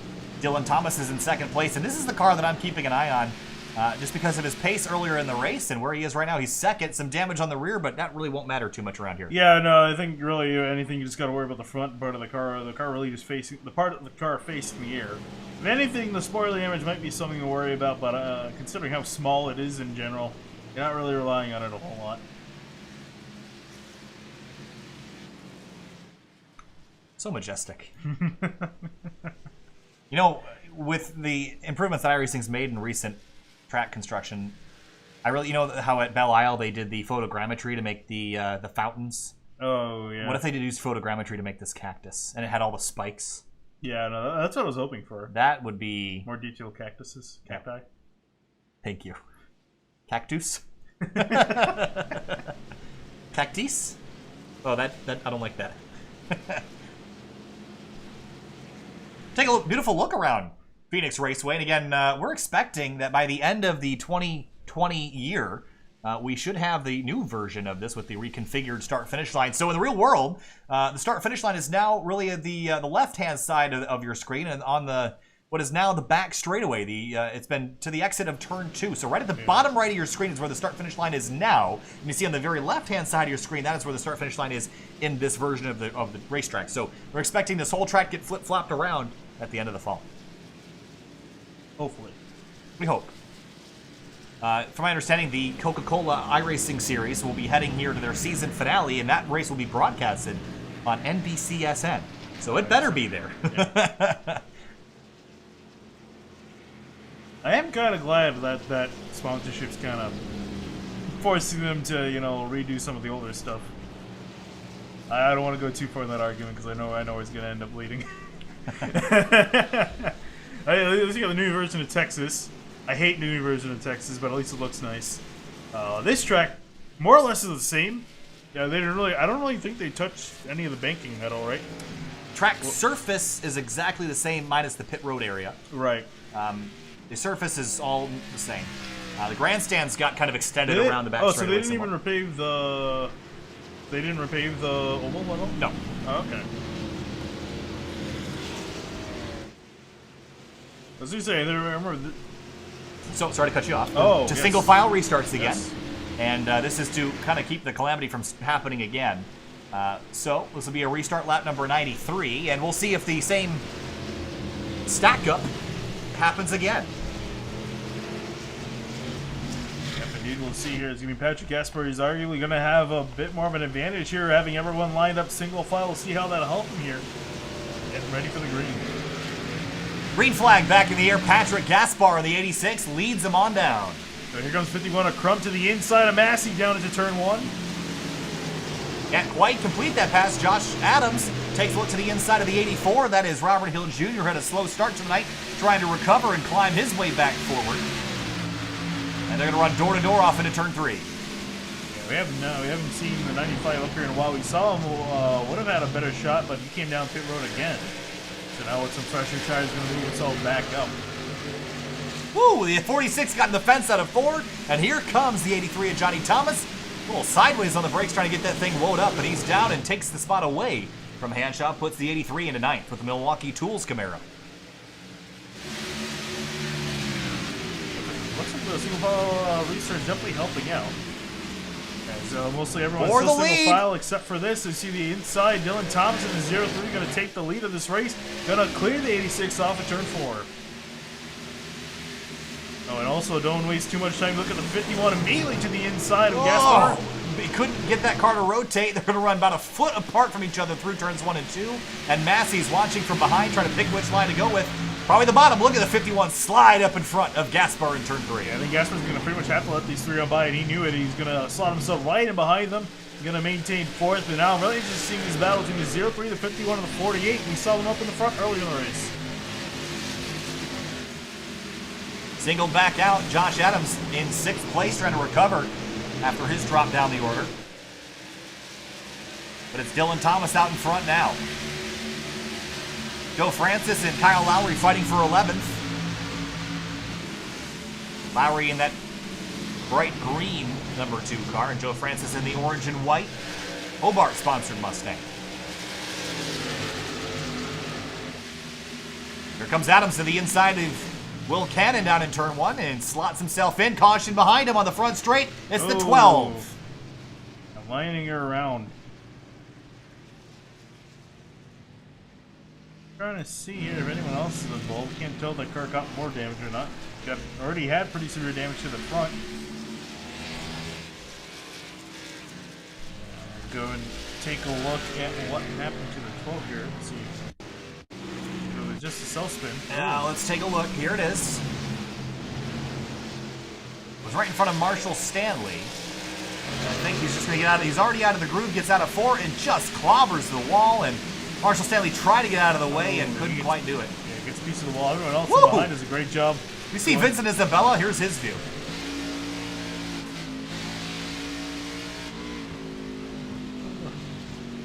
Woo, swung out at the last second to miss contact with the 25.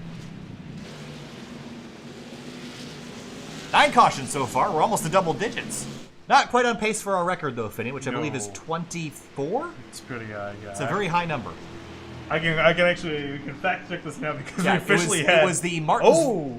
0-3 down to pit road. Oh, that's really interesting. And he's going to, actually, no, it's not. He's going to drag the entire field with him. Actually, except for Scott Crump and Nick Massey, they stay out. Yeah, now at this point, with the cautions flying like they are. And is that Christian Eckes in the background? It is. Ooh, that's a bold one. Well, we'll see if he's got the car to hang up there. In fact, that team, Crump and both Lowrys have stayed out first, 3rd, and 4th.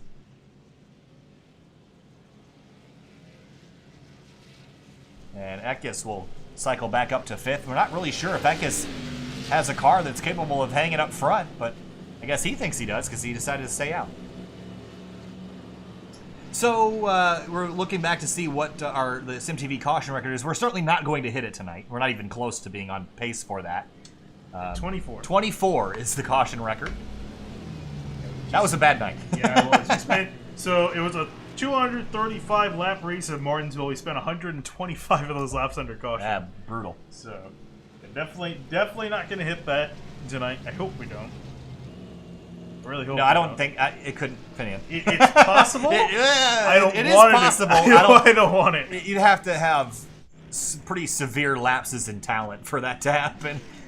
And we've had, I mean, all the incidents that have happened so far have really been in one corner because of the tricky conditions out here. But as we continue to run under caution, take a look at the track temp, and it continues to drop. And I think it's because we don't have cars running out there right now laying rubber down. Yeah, I think so. So we see it. We started at 94, went up to, or started I think around 95, went up to 99, then back down now to 94. And I think it might also have to do with cars not being in the track, and also we're starting to get into. It's now 1 p.m. in the server, so sun beginning to start descent. So you can see it. Hey, we're just laughing at chat. We don't typically interact a whole lot with chat just to keep the professionalism up. But chat's been interesting tonight, that's for sure. It's definitely been interesting. And then just so you know, we do read the chat. We do read. Yeah, we do read it. We just typically don't respond to it, but it's pretty funny. Yeah, I was gonna say there's a few chuckles that we've had amongst ourselves.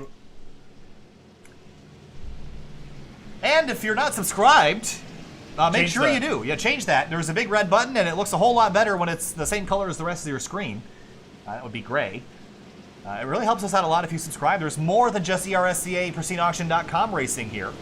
We've got, of course, oval racing many nights of the week. We've got oval racing on Monday, Tuesday, Saturday, and soon to be Sunday. And then on we got road racing on Wednesday, Thursday. That's it. Sometimes on Tuesday. And occasionally Sunday. Occasionally? Oh, for Indy. Oh, right. Indy Elite on Sunday. Right. Okay. 75 laps to go last time by. It's about 35 minutes of racing if we go green from here to the end.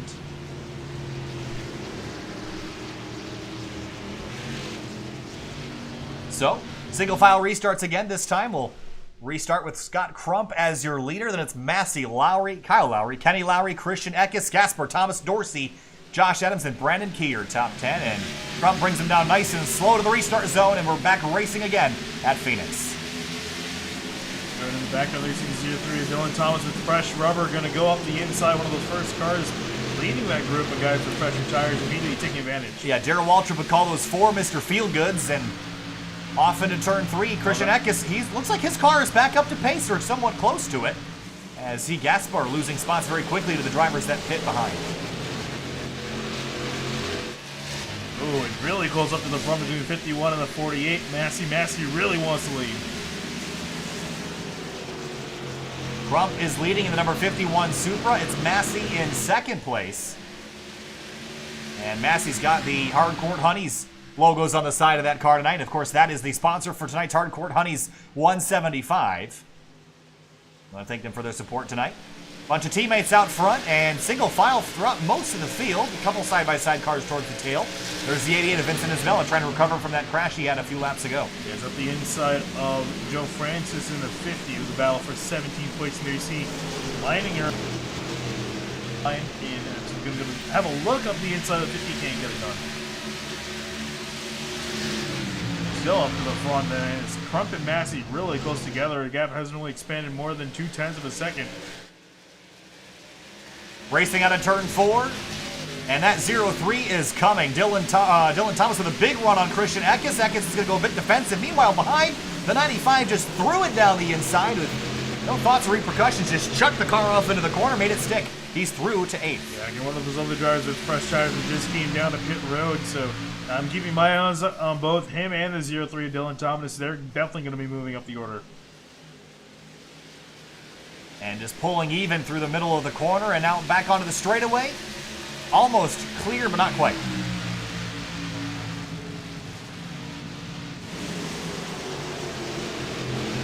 Still back up to the front. Yeah, Still really close to seeing these guys. Kyle Lowry sitting in third place, watching these leaders. Actually, right in behind them, Eckes looking at the inside of Kenny Lowry. Going down into turn 3, he's going to send the car up into the corner, going to block the 22. And here comes the 03 and Dylan Thomas, all 4 wheels down below the wheel line. Eckes just ran a 28.4 last time by. That's pretty much even with what everyone else is running. You see the 9 of Dorsey get out of line behind. So Eckes' car doesn't have a whole lot of damage. So he's got that car mostly repaired. I think he's good to go to the end, at least a top 5 competitive car right now. And Dylan Thomas in the 03 took a look to the inside of Kenny Lowry. He's even with him off into 3. We'll see if he can pull dead heat with him and try to accelerate onto the front straight. And look how much Adams right in behind is starting to catch back up to these guys, already to their bumpers. As the 03 Thomas still trying to wrestle this away from Lowry. If he can get a good run into turn 1, might be able to clear him. And Adams sees the hole open. He's going to try to squeeze down the inside. And now on the exit of turn 2, he's going to take the shortcut here. The 22, a good run off of corner 2, and he'll hold on to it for the time being, and now the 95 fights back. So he's going to chuck it into the corner here and going to force Lowry to back out of it. Adams is going to force himself into 6th.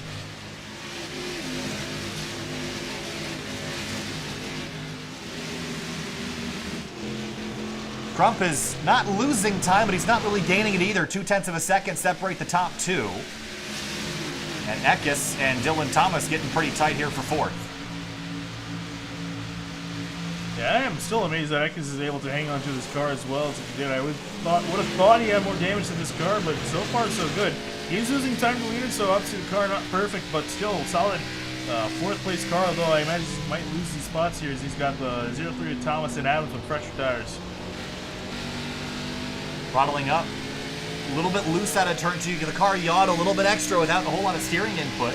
And a good run. He's going to maybe take a look into turn 3. Here he comes. And Eckes is driving off into the corner hard enough to keep that 0-3 behind. And Thomas just enough to get alongside, but the run off the corner is going to be pretty important here for Eckes to get that. Side by side for 4th place. Yeah, wasn't able to get clear. Now here comes Thomas up the inside in turn 1. This is his best advantage. He had to jump on the binders for a second to slow the car up. They almost got together. And now short on the back straight. Here comes Josh Adams up the middle. And almost made contact with the 69. He had to back out. Yeah, that was really close. Eckes trying to fight as much as he can with the car the way it is to keep these spots.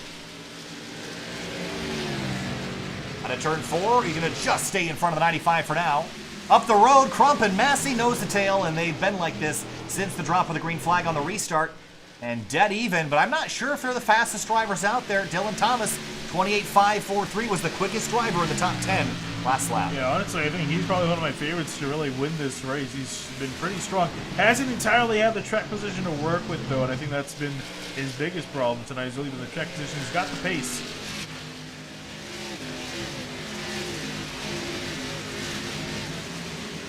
Still will be expecting a pit stop a little bit later in this event. Here goes the 42, dive underneath the 08 of Will Cannon.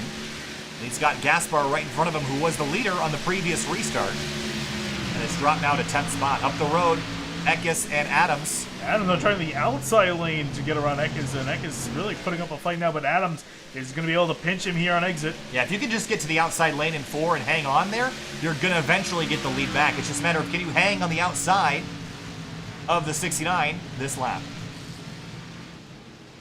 Here's where the fresh tires are going to prevail just a little bit. Not that great of a run for the 95. Now Eckes going to use that shortcut through the dogleg. But man, look at the run Adams has got going into the corner, and I think he's going to have him here.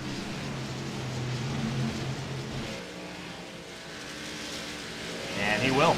Adams finally going to get clear and set his sights further up the road to the 0-3. Are we surprised at Tate Little's pace tonight? Yeah, he's been a little bit, although he's been up and down the order. We saw him up toward the front. I think he came in under that last caution to get tires. In fact, I think he's made the most amount of trips out of the lead lap. With 6 trips down the pit road this race. Of course, Ian Gaspar, 9th and 10th, they continue to fight. How about Brandon Key too? We were talking about on that long green flag run, he really needed a caution to kind of get himself reset back in this order. He was struggling really bad at the beginning of the race, but he sorted that all out. Up in 11th now and still charging. Belly Up Sports on the side of that car. I think he's also got a Hardcourt Honey's logo on. Oh, maybe that's not it. What's on the I nose? think that looks like it. Thought it did too, but I'm not convinced. No, it is. Nope, Hot Lap Podcast. Oh. Different characters. It looked really similar to the... Yeah, it's almost the same... Very similar. Very similar. Same style. Yep. Up front, though, style has been the word for Scott Crump. He has been dominating since the restart, but Masse is all over him and keeping him honest here. He's not giving him a break this entire run. He's been right in behind and putting pressure. I'm curious now if Masse's going to start to put even more pressure, maybe make an earnest attempt to pass. And Kyle Lowry sitting in 3rd, right behind, hanging out. And Dylan Thomas continues to pace everybody. Although Joshua Adams was the quickest driver by a 10th last lap. So 4th and 5th place, I think, are probably the best shots to win this race if we go green to the end. Here comes the 48 to the inside again, but not a big enough run into 2 to really do anything with the leader. They're going to have to make at least one more pit stop before this race is over. I imagine they're going to cut this run more or less in half. So I might see some guys try to stretch it out on fuel. Johnny Thomas to the outside of Brandon Key for 11th. Off into turn 1 for these two. Now look at Gaspar drive in deep to try to get back to the rear bumper of the 9 of Dorsey. And side by side out of turn 2, and the 42 will take the shortcut. Yeah, neither driver yielding here. Thomas, though, looks like he's got a faster car than the 42, going to clear by turn 3.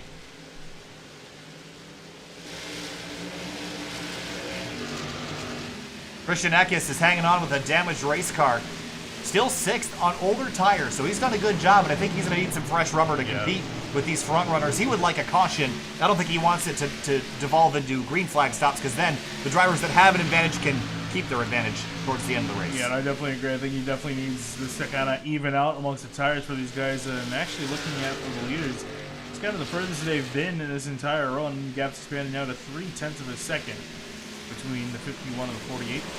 So the other interesting thing is you notice how the track is cast in shadow right now. How has that affected the track conditions? Well, it's been the lowest temperature we've seen all day on the racing surface, 93 degrees, and that'll probably continue to drop as the race goes on and enters its final moments because we only have about 55 laps to go. So it's getting down to it at this point. We're looking behind, look who's closing. Dylan Thomas in the 0-3 all over the back of Kyle Lowry, and then we're about to see a position change here shortly. Meanwhile, deeper in the field, Vincent Isabella and Will Cannon side by side. Mark Stanley looks to take advantage of somebody here. Yeah, Isabella to the inside of Will Cannon, and here comes also Marshall Stanley, the 25. His car has been one of those guys kind of up and down the order tonight. Robert Hill Jr. has gotten by Eckes. Now Eckes is under attack from Kenny Lowry in the 22, who's had his own fair share of issues and slips and slides tonight. Out of turn 2 and turn 4 a couple times. Puts pressure on the Belly Up Sports Supra, driven by the number 69 of Christian Eckes.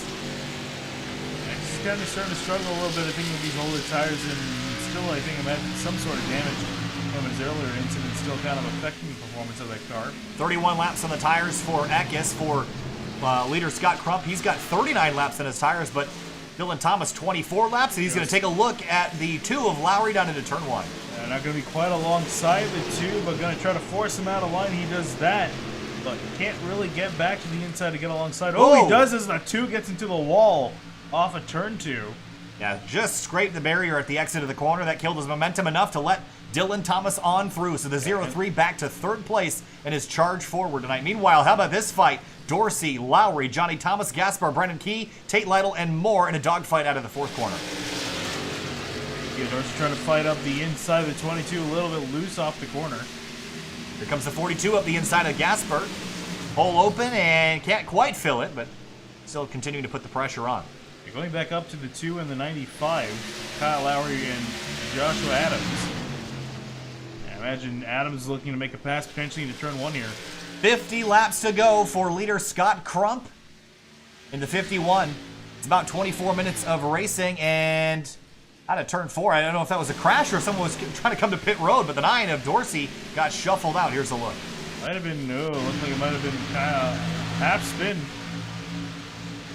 Was there contact from the 22? Kenny Lowry got in the back of the 9, and a great save. Look at everybody doing such a great job to miss that. Dorsey will get the short end of the stick, but he'll keep rolling and go in the right direction. Yeah, that could have been a massive wreck with everyone so close together, but everyone was able to involve him. I'm sure the 9 was hoping that kind of be a caution to get himself back up there, but he's going to lose a lot of time. Kyle Lowry now falling victim to Joshua Adams here shortly. Yeah, Adams with a great run to the inside. Now he's going to almost spin, turning that car down below the yellow line, through the dog leg. And off into turn 3. Throttling ahead. Here comes the 2 fighting back on the outside, but this is a futile argument here. I think the 95 will have him by the time they get down to turn 1. Lowry still fights, but... Yeah, I think it was, like you said, it's going to be a losing battle, especially with the 95 French tires. He's going to Slide! pinch Adams Holy entering cow. the corner. But look at it, he's going to lose that run off the corner. Here comes the 95. That was a big slide into turn 1 for the 95, and he almost has the 2 car cleared, and he'll drive up the 2 off into 3 and take advantage of him. He'll have the spot. Brendan Key and Kenny Lowry in the 22, fighting for 10th spot. Kyle Hanshaw right behind, as is Lafferty, Vincent Isabella, and Gaspar. Whoa, and the wall hard in turn 4 is Robert Hill Jr. He pancaked the right side of his Spark VR Chevy Camaro. Just after he fixed a lot of the damage to the car, he's going to get some of it back to the... He absolutely obliterated that. Here's a look. Yeah, definitely doesn't look like that, but we'll see here. Here come the leaders. Now, Robert, you see way out of line. Yeah. Clobbered it. That shows you how much Christian Eckes was struggling on the tires. He barely got by it even after he slammed the wall. So those tires are really going away for the 69 car. And also, one of the other things is, if his steering isn't quite straight, if it knocked the camber or caster out on that wheel, it could be more tire wear due to the damage as well. So not only just slowing you down, it could be causing you excess wear. We've been to Isabella, going to be sideways out of turn 2.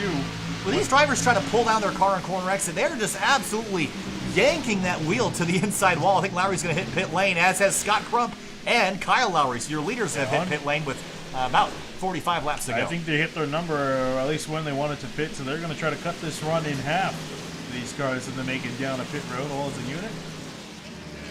Curious when are we going to see the rest of these drivers file on down? Well, Masse's time is borrowed because Dylan Thomas is here. And I have to imagine that if you're Masse, you want to come before the 03 so that you make sure that he doesn't jump you in the pits. Or come with him and race it out the old-fashioned way, but you always want to have at least some kind of advantage. No, I would say if I'm Thomas, I'd say forget that. I have an advantage. You might as well continue with it, especially with the 95 Adams still lurking in the background. He's definitely a threat in this race as he tries to catch up to the leaders. So one final pit stop required by the drivers at the front of the field.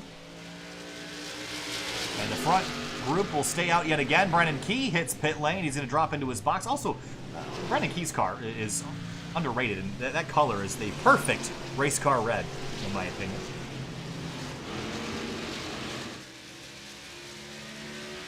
Masse to the inside. Here comes the 03 Thomas, potentially looking to the outside here.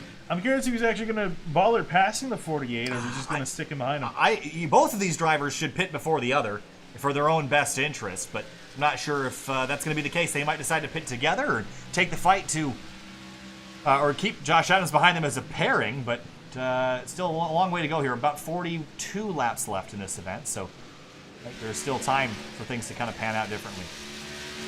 I think also kind of the issue here too, we saw in the last green flag run we had more or less right after it wrapped up the cycle, we saw a caution immediately come out, changing the look of this race. And the problem is now there's way too little laps to go to really recover from something like that. So I think that's kind of on the back of these drivers' minds. So you're right. So I think what that means is that these drivers are going to stay out as long as they can, just so they don't get burned by a caution.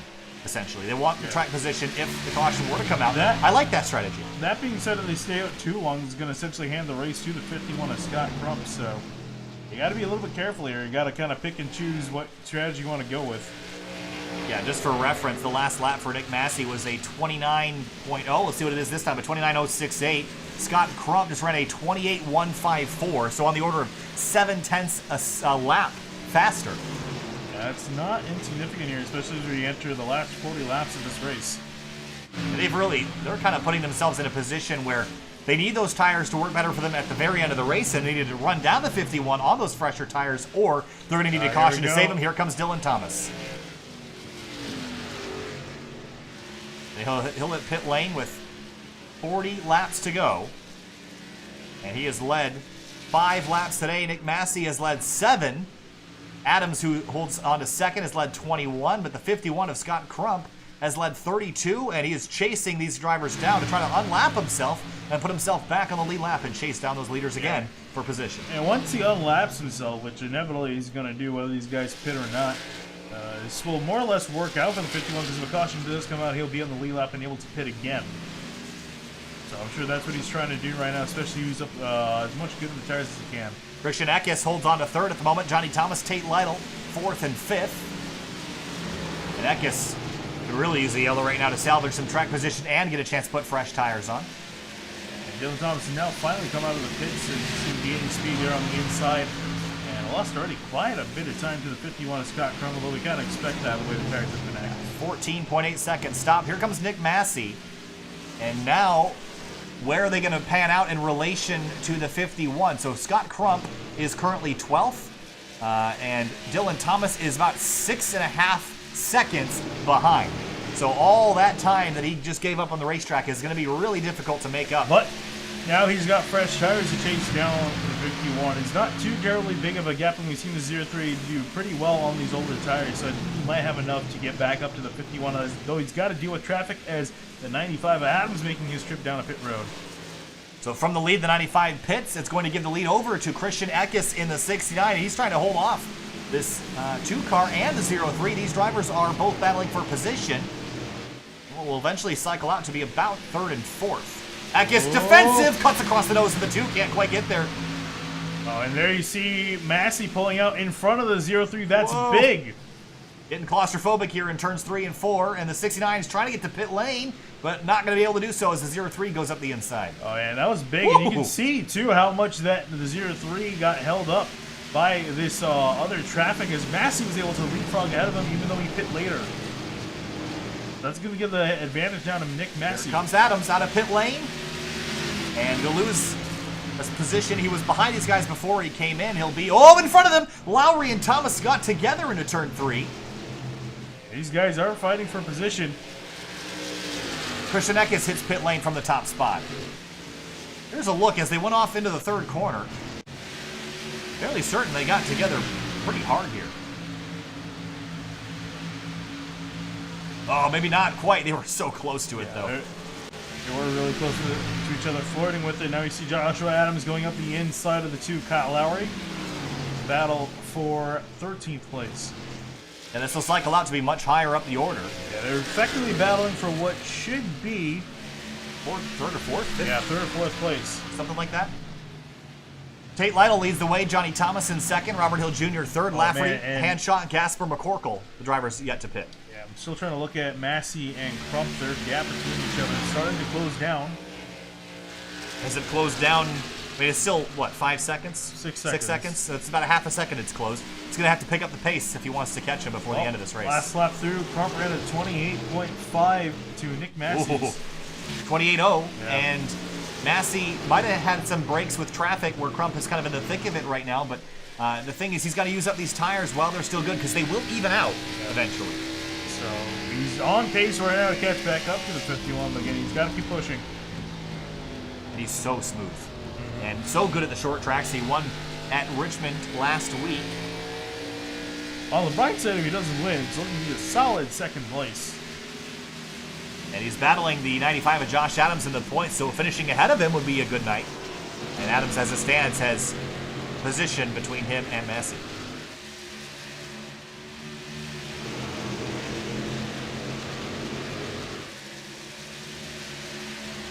Last lap through is a little bit less of a gain for Masse, about 0.3 of a second between them as we look at Kenny Lowry in the middle of a fight in 15, fighting off Brandon Key.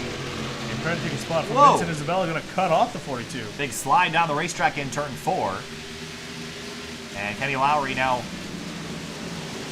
working his way by the 42 and sets his sights on the 83. That is not a pass for position, that gray 83, but here comes the 42 back to the inside. 3 wide on there. Key looking up the inside now, trying to take the spot. And not gonna, he's gonna get it. Oh, they almost made contact too in the middle of 3 and 4 as they're still going really hard at it here with under 30 laps to go. Whoa, the 42 gets tagged. Wiggle and waggle. He'll save it on the front straightaway. That was a wild moment. Yeah, now Robert Hill trying to take advantage of that. Well, actually, he's still out on the track and is yet to make his pit stop. In fact, the entire top 6 have yet to make their pit stop, minus a few other cars. Lafferty just hit pit lane, moves Crump up to 6th. And as the Masse car edges closer, it's now a 4.5 second gap. He is closing and closing quickly. It's going to be a race to the end of the race. We're going to have about 25 laps to go here momentarily, and Masse at this rate will catch Scott Crump if he can keep it up. I'm just not convinced that those tires won't fall off before the end of the race. Yeah, he's still catching him at about 4/10 of a second, which is more or less where he needs to be at. Oh, the 95 almost pancaked the wall out of turn 4. Takes a look to the inside of Dylan Thomas in turn 1. Thomas gives him the space. And I would have thought the swim would have come down between both these guys, but I think they stayed out just a little bit too long in their sets of tires. Well, they were probably expecting a caution, but it never happened. And now they're having to play offense instead of defense here. Adams will complete the pass for 7th. Oh. Thomas really wheeling it to try to get a run onto the front straight, unable to do it.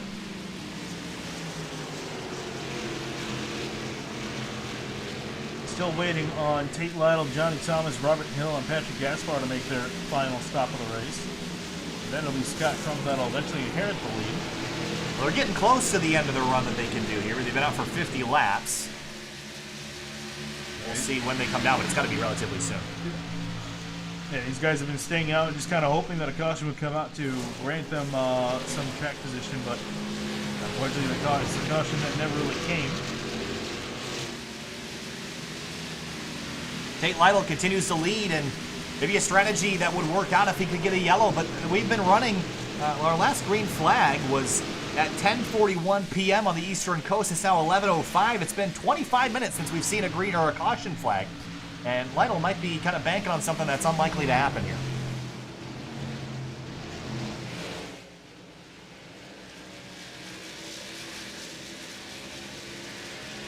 Update on the gap between Crump and Nick Masse. It's down to almost 3 seconds now. And Gaspar is going to hit pit lane here, I think. He's slow in turn 4. Nope, thought he was. Slow up the corner. I'm surprised he didn't pit. He's pretty off pace. Crump has just passed Patrick Gaspar, and Gaspar still has to pit. So that tells you Crump has made up a lot of time on these drivers.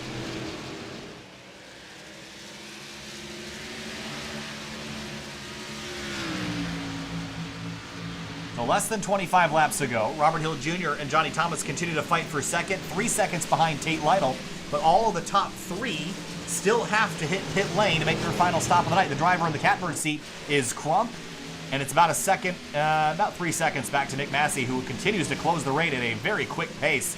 That time through, not that much quicker though, only a couple hundreds. Yeah, but now the gap's down to just over 2 seconds, 2.4 seconds to be exact, between Masse and Crump. So there's Masse, and right up the road is Crump. And here's a look out of turn 4, the red car. The red and white Super right here is your what will cycle out to be your leader, and there is Masse.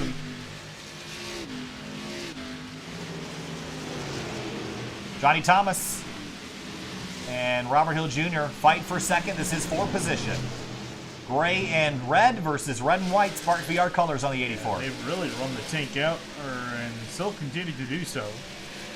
They refuse to pit. Go tanks out empty. Zishan Dura is on pit lane. Back in 20th spot. Next time by will be 20 laps to go. The ticker starts counting down, Finney, and that tells me we're less than 10 minutes away from a checkered flag. Yeah, unfortunately for Tate Lytle, I'm sure he would love to keep this spot, but unfortunately he's going to have to service that car at some point.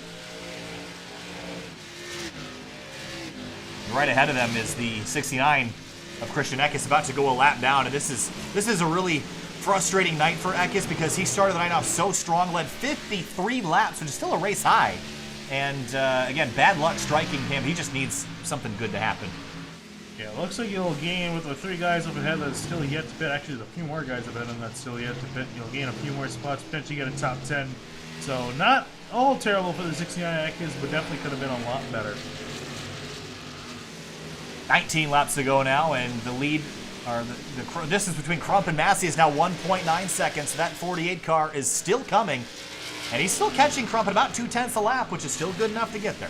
Yeah, but this is what we were talking about earlier. The gain he's going to have is going to start to slow down. So still needs to push at the rate he's going at. He'll catch him in 10 laps. That's kind of cutting it close here, and it's only going to get worse. Last lap was a 28.671 to Crump's 28.826. The Lowline Racing 51 still has work left to do if he wants to win this race to hold off a hard-charging Nick Masse. A bunch of lap cars ahead of him, too. Oh, and they're racing hard. That's the 46 of Kyle Hanshaw getting up out of the way. Back in 19th place. And Crump really needs these guys to play nice here, and they're probably not going to. There's really no incentive for them to get out of the way at this point. Still enough laps to go that if we got a caution, things would be very different. Robert Hill Jr. and Johnny Thomas trading spots for second. Still made these guys earlier.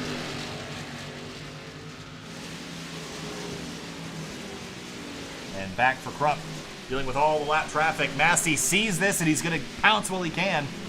That's the 12 car of Damian Leininger, who had a spectacular Daytona, got in a wreck, had a spectacular start tonight, got in a wreck. And just like the 69 of Eckes, have been in a bad position at the wrong time. Yeah, this is starting to slow him down. Last lap was a 29 flat. Nick Masse 28.7. This is not going to do him any good as they go starting side by side ahead of him. Yeah, he's going to have to figure out how to get by these guys very quickly, and they're also in the wall in front of him. That could be a good opportunity for him, though, to clear these cars quickly. Through to the inside of Leininger, almost gets into the 12. That just cost him about 3/10 right there. That was a big mistake. Drove in a bit too hard, trying to get to the inside of the 12, and Masse is closing very quickly. 6/10 back now. Cue the Jaws music as Masse starts to close in closer and closer to the back of 51. And why are we concerned about this? Because the 3 drivers in front, we expect them to have to make a pit stop in the last 15 laps. That means the battle for the lead right now is really the battle for 4th.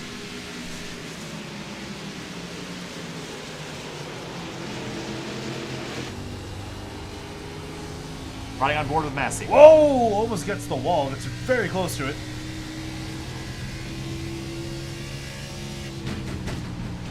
Drives off into the corner, the 08. Gonna jump out of the way, that's Will Cannon. And now you're just reeling him in slowly. And he's got Leininger in front of him, who's still making time in front of the 51. So it's making Crump's life very difficult because he's got all that aero watch that he's got to deal with now as we close down the last 13 and so laps. Yeah, he's been really struggling in the back of the 12 Leininger. And now here comes Masse. He's closed in effectively right back up to the 51. Now the gap 0.3 of a second. But you know what they say, catching is one thing, passing is another. Yeah, I don't think Crump is just going to roll over and let Nick Masse on by. I think that would be a very mistaken assumption to have. And now I'm starting to wonder if these front three going to try to stretch it. I don't think. No. Oh, here comes Tate Lytle on the pit lane. As I say that, there's no way. And I Robert think Hill they're Jr. running out of gas. Actually, I think Hill's. They are out of gas. They were just waiting for a caution. I think that was the only chance they had. That is going to turn the lead over. Eventually. Yet. Well, Johnny Thomas is still out there. Yeah, well, if these guys ran out of gas, I can't imagine he can go a lot longer. Maybe another. Oh, here we go. Here comes the Lytle, or excuse me, Crump and Masse for second place. And it's a race now. There we go. Masse going to get a little bit tight off the 2. You're going to have to try to find some place around the 51 of Crump. Big slide. You see the tire tracks behind the 51. 48 setting up the corner here. He's going to try to get an exit. There you see Thomas on the left side of the screen getting down to pit road. Now officially the battle for the lead here. And lots of lap traffic. 11 laps. You saw Josh Adams almost crash behind him. Adams desperately trying to make up any time that he can. He was a tenth quicker than both these cars. He's not out of this fight yet either. And that was including that spin too off before, so lost more time. So if these guys catch some more bad lap traffic here, 95 could be a factor here. For the lead, Crump and Masse nose to tail. And of course the 12 car of Leininger has been a thorn in Crump's side. Will he use the bumper to move this lap car out of the way? I mean, I wouldn't necessarily do that, but Here he's he going goes. to be aggressive. A look up the inside down into turn 1. He's going to have to lean on him a little bit. Lean on him a lot of bit. Drive out of turn 2. Now, here Masse comes is here. Lytle. Here comes Lytle. Yeah. And Lytle lap down trying to get his lap back with fresher rubber, so these guys are going to pretty much have to let him on by. Yeah, it's probably going to hurt the 48 more than it did the 51 now. I regret saying that because I think it's going to hurt the 51 on corner exit here. Oh, yeah. Oh, he's going to slide up. Is there space? There will Here be. comes Masse with the run. A big run. Hole is open to the inside of the 51 for the lead. 10 laps to go, make it 9. Crump leading Masse. Hole open. Can he get there? I gave him a shot, though it looks like Crump's going to defend, but Masse still with a good run off the corner is going to take him down to the wall. Side by side for the lead. 9 laps to go. Masse has the inside line. Crump on the outside trying to defend. Tough battle here with under 10 laps to go with our leaders. 8 laps to go now. Oh, the 51 got the wall. Just slightly. Yeah, but Massey's tires are too far gone really to make a move up the inside. He might have to look at the outside or get physical. All about this back straightaway. If you can get down there and get alongside the 51, you can rough him up if you need to, but you got to get there to be able to do that. In the wall again. Yeah, gets into the wall on entry, and he's going way out wide. Here comes the 48. This is going to be it. The 48 of Masse throttling up. Can he get alongside the 51? No. Crump re-clears. And a slip by the 48. Yeah, you can see how tight Masse is at this point of the run. As this guy's starting to fight that 95, he's closing. Josh Adams is 8/10 back. He sees the drivers in front of him fighting for position. 7 laps to go from Phoenix. I think Masse might need to make that move to the outside. I think the tires are just too far gone at this point in the run. Nose to tail. They're going to lay the bumper, not quite, but I don't think that is out of the question by any stretch of the imagination. That was just a tap to let him know that he's there and willing to make a move, I think, as we go 6 laps to go. Oh, slide for Masse, just dragging one of the tires into the corner on the brakes.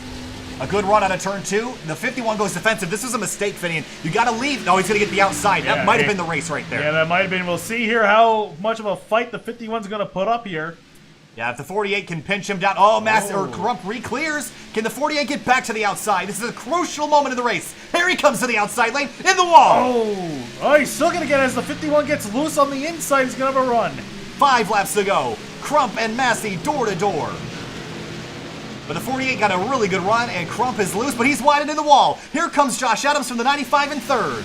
Big mistakes from both our leaders. That's brought the 95 back in this battle. It's not over yet. It's a three-way battle for the lead now. And Adams has been flying, and he hasn't been beating up his tires as much as these front two have. It's a three-horse race. 4 laps to go from Phoenix. 4 miles till we determine a winner. Oh, the Behind 0-3 and Dylan Thomas leading tire marks out of turn 4 in the background. Masse is a sandwich in the middle of the 95 and the 51. Supra, Camaro. The American muscle teaming up on the Japanese sports car down the back straight.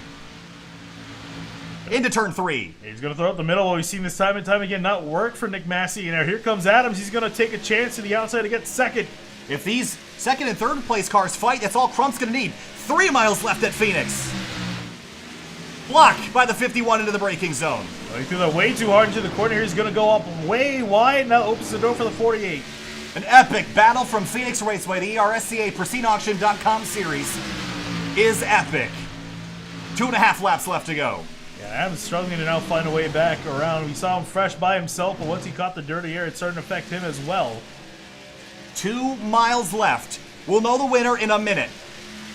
One of these guys is gonna lay the bumper at some point. Here comes Adams up the inside. Oh, he's way late on the brakes. Is he gonna be able to stop the car? Yes, he will. Battle for second though, and Crump is loving what he sees in the mirror right now. That run off the corners is not good enough in the 95 as he goes way down into the dog lane. Gonna try to make a pass on the 48. He's got to do it now.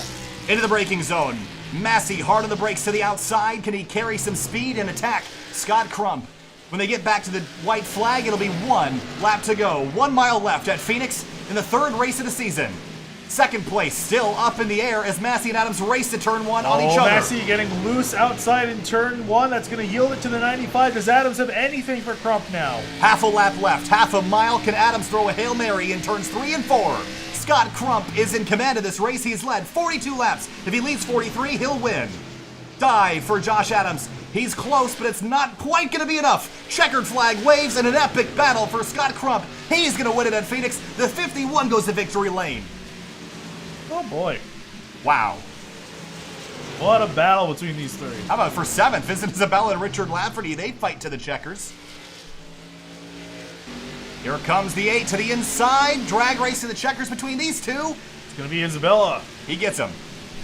And how about also Christian Eckes, who finished in 6th with that car. Lowry and Stanley drag race to the line. Stanley will get that one. He'll put himself in 12th. But Scott Crump, winner tonight. What an epic battle at the end. Can't argue that he didn't earn it. He definitely earned it. He fought for it tooth and nail those last 20, 30 laps. Epic race, epic battle, and all clean and fair. But you have to wonder if Josh Adams hadn't shown up in that fight, things might have looked a little bit different. Yeah, probably. I'm curious if either one of them would have really thrown a bumper. I don't think they're really close enough. They really got to fix that flag, man. they waited way too long. I don't know how they haven't noticed yet, but yeah. Scott Crump is victorious, and after the sting of losing at Daytona, he'll get to celebrate in Phoenix. Here's a look at your race results. 0.2 of a second was all the lead that Crump had at the end, and it was certainly a hard-fought battle. 9 cautions tonight, and 34 caution laps, 141 green flag laps, 15 lead changes. How about that? Yeah, definitely. Probably the number would be higher if we counted every time they actually physically passed each other on the track. That's only the amount of changes at the line, but man, these guys are going at it all race long. And disappointment tonight, Sean Dice in the 87. He got involved in a bunch of wrecks. Zach Patton in the 3, 38 laps down, the last car running on the racetrack, and he was involved in probably 7 of the 9 cautions tonight. Not all his fault, just wrong place, wrong time. Adam Pettit, Joshua Neal, and Jared Eistrop. Lap 1 crash. The 11 car was out early in the going. And you mentioned Christian Eckes, a 6th place run after the night that he had. Phenomenal. We'll be back in just a minute. Stay with us for interviews.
Welcome back live to Sim TV and the ERSCA PristineAuction.com series from Phoenix Raceway. We're here now with our third place finisher, Nick Masse. Nick, in the closing laps, it looked like it was going to be an all-out brawl between just you and Scott Crump, but then Josh Adams found you, and you guys had a great fight, a fair fight, but ultimately ended up third. Do you think things would have been a bit different had that 95 car not interfered?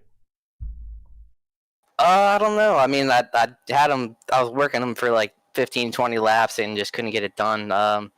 I knew the 95 was coming, so I tried to get it done quick, but it was just, it was a great race. A tough battle with Scott there. Props to him. That was good job keeping it clean. I knew I was on a little bit better tires than him, so I was trying everything I could without moving him out of the way. I didn't want to end up turning him because it was such a good finish. So, but I don't blame Josh at all for he's my teammate, so he mentioned it in our chat. He didn't want to do it, but I don't blame him at all. He had the freshest tires out of all of us and was going for it. So. A lot of fun. The track seemed very slippery, especially on the restarts. How long did it take before the cars really settled down after that restart, and how much of that was just drivers going for everything they could get? Oh, it was pretty slick for probably like first like 2 or 3 laps until the tires got a little heat in them, and then it kind of stabilized out. But you definitely had to wheel the thing because you could basically mash the gas out of 3 and 2, and sometimes it would step out on you to get a little slick, so definitely had to watch that. You probably saw people sliding everywhere, but a lot of fun when it's like that. Nick, congratulations. A solid third-place run. A great start to the season for you in that 48 car coming off your win last week at Richmond, so good luck to you in the next couple rounds. We're not going to see you for a long time, so we're gone until the playoffs start towards the end of the season. So thanks for talking to us. Good to hear from you again, and good luck. Yeah, thanks, guys. Thanks for calling the race. Glad we can put on a show for you. Let me just give a shout-out to Hardcore Honeys for sponsoring the race and being on the car this week. I'm sorry I couldn't get them the win, but glad I could get them some TV time up front there and put on a good show for them. So shout-out to Penny, Jade, and Taylor for stepping up and sponsoring the race. Third place for the Hardcore Honeys, Chevrolet Camaro tonight. Thanks, Nick. We'll see you later. Moving on now to second place, Joshua Adams, the teammate to the 48. And Josh, in the closing laps, it's always hard to battle a teammate knowing that a win might be slipping through your fingers, but an epic battle through the field tonight. You were up and down the order more times than not, but you came back and fought hard with your teammate at the end and were 2/10 short of a victory. What'd you need to get that 51 out of the lead? Just a few more laps. It went through my head whether I should try and race Nick really hard, but I knew for myself that I had to try and pass him, to try for myself to win. It kind of sucked that we had to do it, but it's racing. When you take a look at the season as a whole so far, you're leading the points, and you'll likely still be leading them as we leave here today. I mean, what's the season-long prospect? Are you expecting to win the championship or at least be a competitor, or are there some tracks coming up on the schedule that might send you down the order a little bit?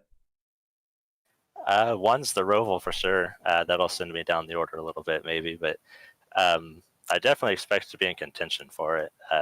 Champion, we're only 3 races through, but definitely expect to contend for it. All right, the Protect Camaro comes home in second. Josh, thanks for talking to us. Congratulations on the second, and we'll see you when the playoffs start because we got Corey and the PTR guys taking over for us for a long time. So we'll see you then. Yeah, shout out Brian and Protect. All right, Josh, have a good night.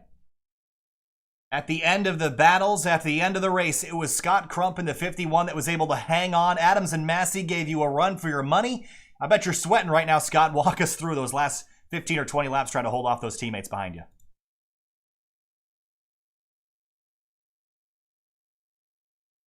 I'm going to save a little bit of tires and give it hell right at the end. Talk to me about the restarts tonight because there was a bunch of them. We had 9 cautions this evening. How tricky was it to get these cars to set up after a restart? How slick were they on that opening couple laps there after the green flag dropped? I really didn't think they were really slick at all. You just really had to, if you really gassed it up off the corners, it was a little loose. People just take their time. They'll be all right. It was mostly like in the back of the field where the wrecks were happening. So now that Josh Adams and Nick Masse got through about 20 laps of racing without any contact, is that a deposit in the cookie jar for them? Or is that, I mean, we always talk about drivers racing each other, how they would like to be raced, but after those guys race you so clean, is that something you remember next time you're on their bumper at a short track, or do you kind of play every race as it goes? Oh, yeah, most definitely. Most time you race how people will race you, so. All right, man, a few words tonight. Scott Crump, winner from Phoenix. Scott, thanks for talking to us. We'll see you later. All right, thank you, Kyle. Absolutely. That'll do it for us tonight here, Finney. And what a race at the end. Started off, there was a couple shaky moments really at the beginning and the 2/3 mark of the race, a bunch of yellows. But once we got racing, boy, was that fun. Yeah, it really was. These guys were doing a fantastic job under green flag conditions, duking it out. Pretty much till the checkers. There wasn't really a point where the gap for other than after the green flag pit stops, the lead was really close. So the gap was almost always under a second. So yeah, some fantastic stuff. Unfortunately, really, we're not going to be covering this series for quite a while. It'll be Corey and company taking over for a good amount of time. And a good amount of time being several months. We'll be back for the All-Star race on the 11th in Charlotte. And then August 3rd will be the next time you see us after that. Texas, Richmond, Talladega, Martinsville, and Atlanta to round out the season. So again, Corey and Brandon did a spectacular job last week. And that'll be Atlanta next week, the 16th. We'll be taking over for you. Atlanta, Homestead, Bristol, Dega, Dover, Chicago, the Roval coming up on their schedule. Thank you so much for watching us here on the ERSCA PristineAuction.com series. Thank you again to Hardcourt Honeys for sponsoring this race, and we'll see you next week. We got more racing tomorrow night. Fuel Premier Series action. They'll be headed to, where are we headed to? Southern National tomorrow night, Tuesday, 9 o'clock. Thank you so much. We'll see you later.